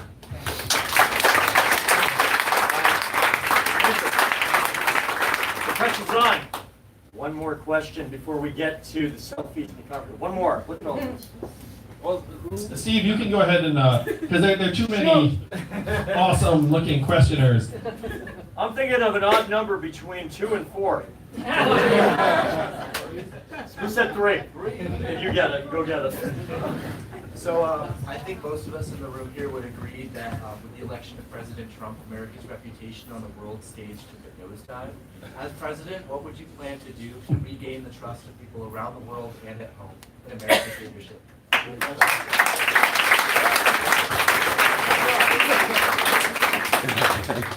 Now the rest of the world's looking at us right now saying, what has gone on with United States of America. And I'm going to suggest to you all that if the pendulum swings to Andrew Yang, they're going to be like, wow, they turned that around awfully quick. So the order of operations was that we started to fall apart and disintegrate in our communities around the country. And it got so bad that we elected Donald Trump to be our president.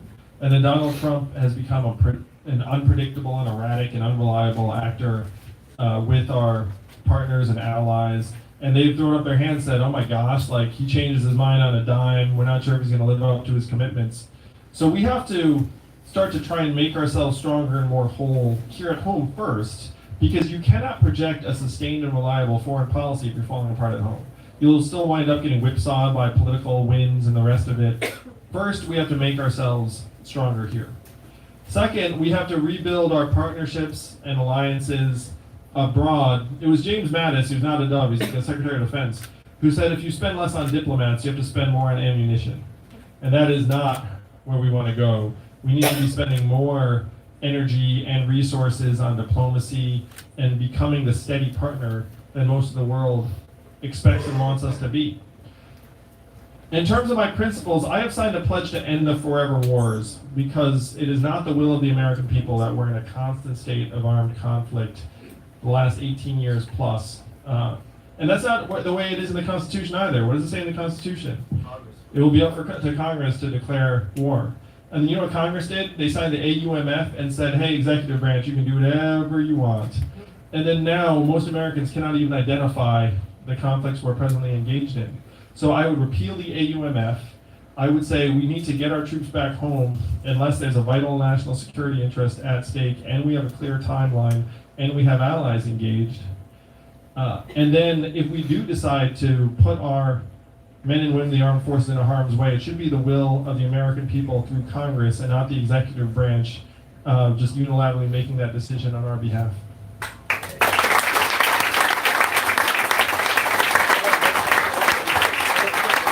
Thank you, New Hampshire. I can't wait to meet you all. Let's make this together and win the whole thing in 2020. Let's go, Andrew. This country needs a new way forward, and you will be the ones that lead the way. Let's go, Gang. I can't wait till February. Thank you all. How was that? Yeah. That's what the next president of the United States sounds like, and he's here tonight. Couple of things. Two quick things. Number one. Hey, Kelly, raise your hand. Kelly Bauer, thank you again for having us here tonight. He and his wife, Christy, are amazing. This place comes through every time for amazing causes. How many people here would like a selfie? Yeah, that's about right. If you want a selfie and a chance to give the man a hug. Now you all want that. We're going to try to line it up. Look at this. You can have this. That's all I got to see about more. That's how we do it. We're gonna line it up. So if you're here, you won the jackpot because you just ended up at the front of the line, I guess. Try to line it up so we can do a little bit of clockwise action to get you in and get you out. And we'll do them here. We'll move along. We will be back, and I hope you will be too. Thank you very much.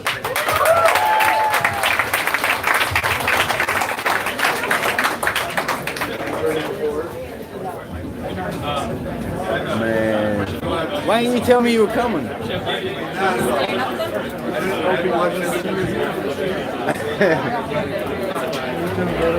Oh, man. All right. See you too, man. Look, you gotta start letting me know when you're gonna be at this event. Look, we were supposed to go out for pizza in New York. Look, y'all see it, Yang Gang. He's caught on camera. We were supposed to go out for pizza in New York. We just didn't quite make it. Alright, I'll see you Saturday. I think the crowd's already Yang, y'all. Alright, Yang Gang. There you have it. It's been another awesome Andrew Yang event. Make sure my hat game is right. ask the older couple. Look, they already they are all lining up to come around, and we're just going to kind of see who ends up over this way. Maybe we can talk to some people.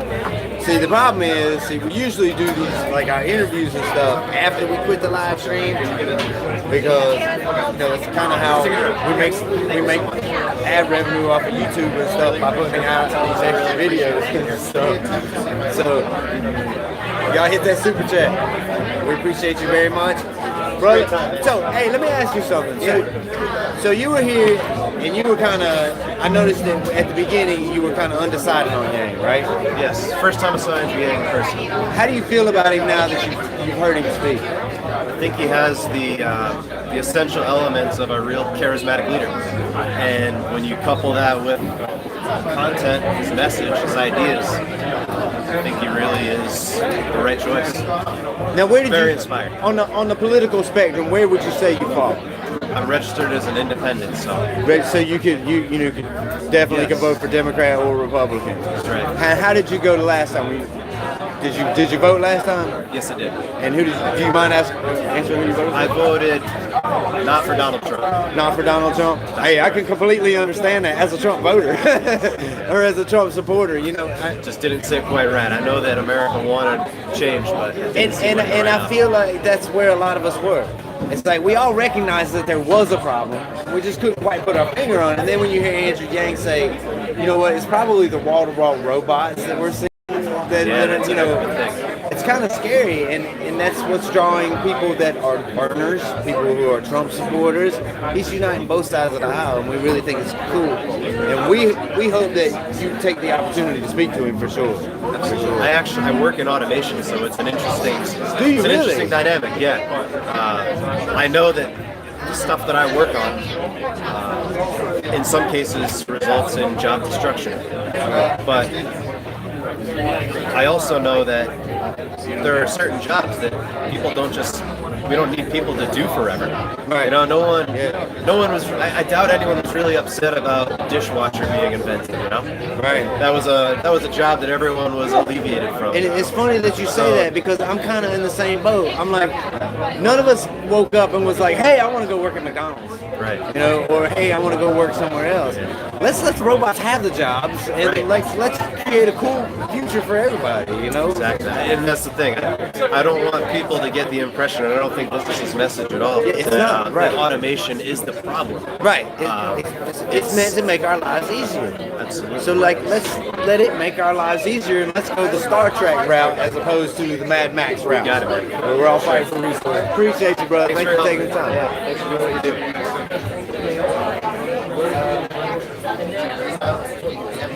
Yeah, y'all happy now? Hit that super chat.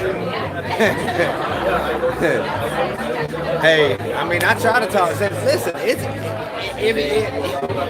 it doesn't take a rocket scientist to figure this stuff out, I hear my MAGA-in-law, she's always talking about how, that there's going to be jobs created and stuff. And yeah, that's right. There's going to be jobs created. But that's going to be, a lot of those jobs are going to go to my son's, his generation. And he'll actually be able to learn those trades. But, for the rest of us dumbasses out there who just are working regular jobs, look, I'm 44 years old. I'm the same age as Andrew Yang. And to think that I'm going to go and spend 8 more years in school, what the hell? Really? I'm going to be in my 50s before I get out of school to be retrained for another job? Come on, man. Get out of here. So, we've got to provide at least a way for all of us to get through this. Because there's going to be so many people that lose these jobs, and there's only going to be so many jobs created. The amount of jobs that are displaced, especially in the beginning of all this. Like right now, the jobs that are going to be displaced are going to be vastly outnumber the jobs that are created. Because there's only going to be so many people who are going to be able to transition into these fields. I'm not going into a STEM field, y'all. Too stupid. I'm too set my way. I'm not going into a STEM field. I don't want to sit behind a desk. I don't want to, be in a laboratory. Man, come on, y'all. And they're even displacing like landscaping. Like you see now for sale in Lowe's, you see an automatic lawnmower that just you set it up just like a Roomba. But your yard, nice and pretty. Y'all, landscaping is going to be out of business eventually. So, I mean, y'all can get on board, and I know that there's some people on here who are hating on Andrew Yang, and that's fine. We love y'all too. But I promise you one thing, we're fighting for your freedom of dividend too. We want you to have that $1,000 a month too. And to vote for anybody other than Andrew Yang, you're voting to take $1,000 a month out of every homeless person's pocket. I can't live with that. I can't. Maybe you can. I can't. My vote's going to one person. And I promise you, if he is not the Democratic nominee, I will write Andrew Yang in. My vote is only going to him. It's only going to him. I'm a Yang crack, y'all. I'm here for Andrew Yang. I'm here for the people of this country because I know how many broke folk vote. That would help. There's so many broke people out there, y'all. We gotta help these people. And the only way we're gonna do it is to win states like New Hampshire, and states like Iowa, and states like South Carolina and Nevada, these early voting states. So, listen, y'all, we appreciate you very much. Thank you so much, Yang Gang. I'm gonna try to probably get off of here. I don't know, maybe I can keep it. What about sex? There you go. I don't even know what a groomer is. Is that somebody who takes care of dogs? I don't know.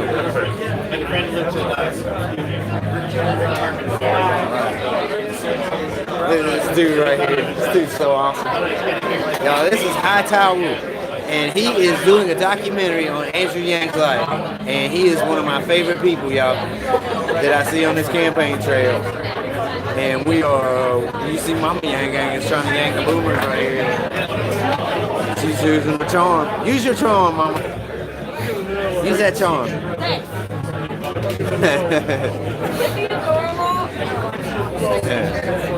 So y'all see Zach over there. Andrew is taking pictures. So we appreciate Mama. I think It's a really long line. It's a really long line. But before we do anything, I'm running to the restroom. I'm glad I got to tell everyone in the live stream. Hold on. Did you just tell everybody that you were going to the restroom? Okay. Hey, great to see you again, man. Yes, sir. How are you? Hey, not bad. I'm sorry, I forget your name. Russell. And Elisa. Elisa. I was watching you guys last night. I was huddled up with my pug when you're done with loaded questions. Right. So, do you want a beer? I'll get you one. Do they have them here? They have. Oh, yeah, they have it's a craft beer. I don't care. I would love it. Thank you so much. Somebody just bought me a beer, y'all. I think he's trying to get you to come home with him. Oh, Lord. No, I'm just kidding. I'm kidding. But yeah, I did have a cup of coffee, and so I'm gonna run. And I'm really close to the camera. Okay, just go back to yourself. Go back to it. I like putting Mama Yang Gang on the spot. Anyway, I'm pretty sure this couple that was sitting right here, that they got Yang. Pretty sure, because they came here and... Russell works for beers, for sure. Sounds great. So, wait. Now, what were you just saying just then? The couple that was sitting right there. Yeah? You The remember boomers. seeing them? Yeah. They raised their hand for... Questions. That they weren't decided if they were in the Yang Gang or not. Remember when Marchand asked it, and then when Andrew asked it, yeah, they didn't... Over there. They've never seen Andrew speak or anything, but they were over here laughing and clapping. I feel like they were Yang. If we can find them, it'd be great to ask them, but I don't know where they went. Maybe they're in this long line to get a picture. But I don't run the sound. And a hug. I'm not sure, but if I see them, I'll point them your way. Unless you're in the live stream, so you can go. Whatever you want to do. Just plug them in any number you want. Are you going to be right here for a minute? Yeah, I guess. Okay. Hold on, I'm trying to get out. Don't Try not to. We go. Hold on, y'all. I gotta get turned around. All right. What's up? Yeah, so. I had to get out from that corner, man. Been around that ball sack on the wall. Just enough to get a clear picture of the people up front. I know us. We love the interviews. I know y'all do. That's what we do. But look, we can't give everything to y'all on the live stream, can we? You know? Y'all might not tune into our other videos if we give you everything on the live stream. That couple is... Hold on, y'all. I'm actually looking for that stuff.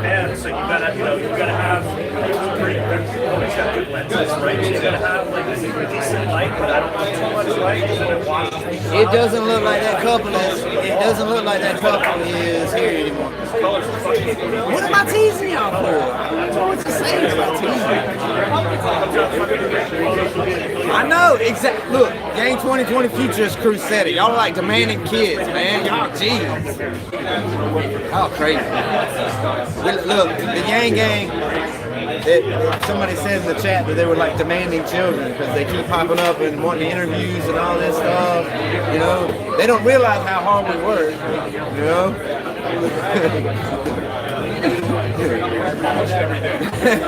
Mind if you said we're pouting. For sure. Y'all are pouting. Quit it. Oh, thank you so much. Thank you very much. You got your sound working perfectly. You're all fine. It's all good. Don't leave it. This man's spotting me beer. He deserves it. He is all good in my book. For sure. Thank you so much, man. You're welcome. Thank you so much. Take care, Ron. You too. Be careful. I'm glad to see that this one's already just out. Me too. You know, that makes it a little bit easier for when we go to get out of here. For sure. Appreciate it, man. Thank you so much. Beer. Beers for Yang. I don't even know what this is, man. Hold on. It's got a hint of like a almost like a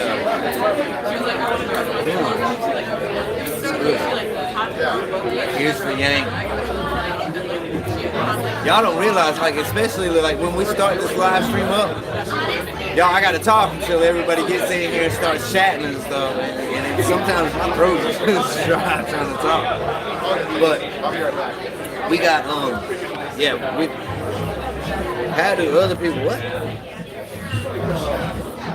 Do other people's interviews? Yes, Gavin. Like, I don't know if y'all just saw the guy who works in automation who was just here and did that interview that we just had. But listen, Yang Yang, now we gotta get off of here because we gotta get in this line and we have to make sure that we get our own Andrew Yang time. We will be back on tomorrow at about 9:30 to bring you the historic Andrew Yang signing of the document in New Hampshire to get on the ballot in Concord. So y'all make sure that you tune in. Gang Gang, we love you. I bet Zach and Matt already, look, I'm picking on Zach and Matt because they get shit up fast. But we love Zach and Matt. We love you, Yang Gang. See you on the next one. Peace out.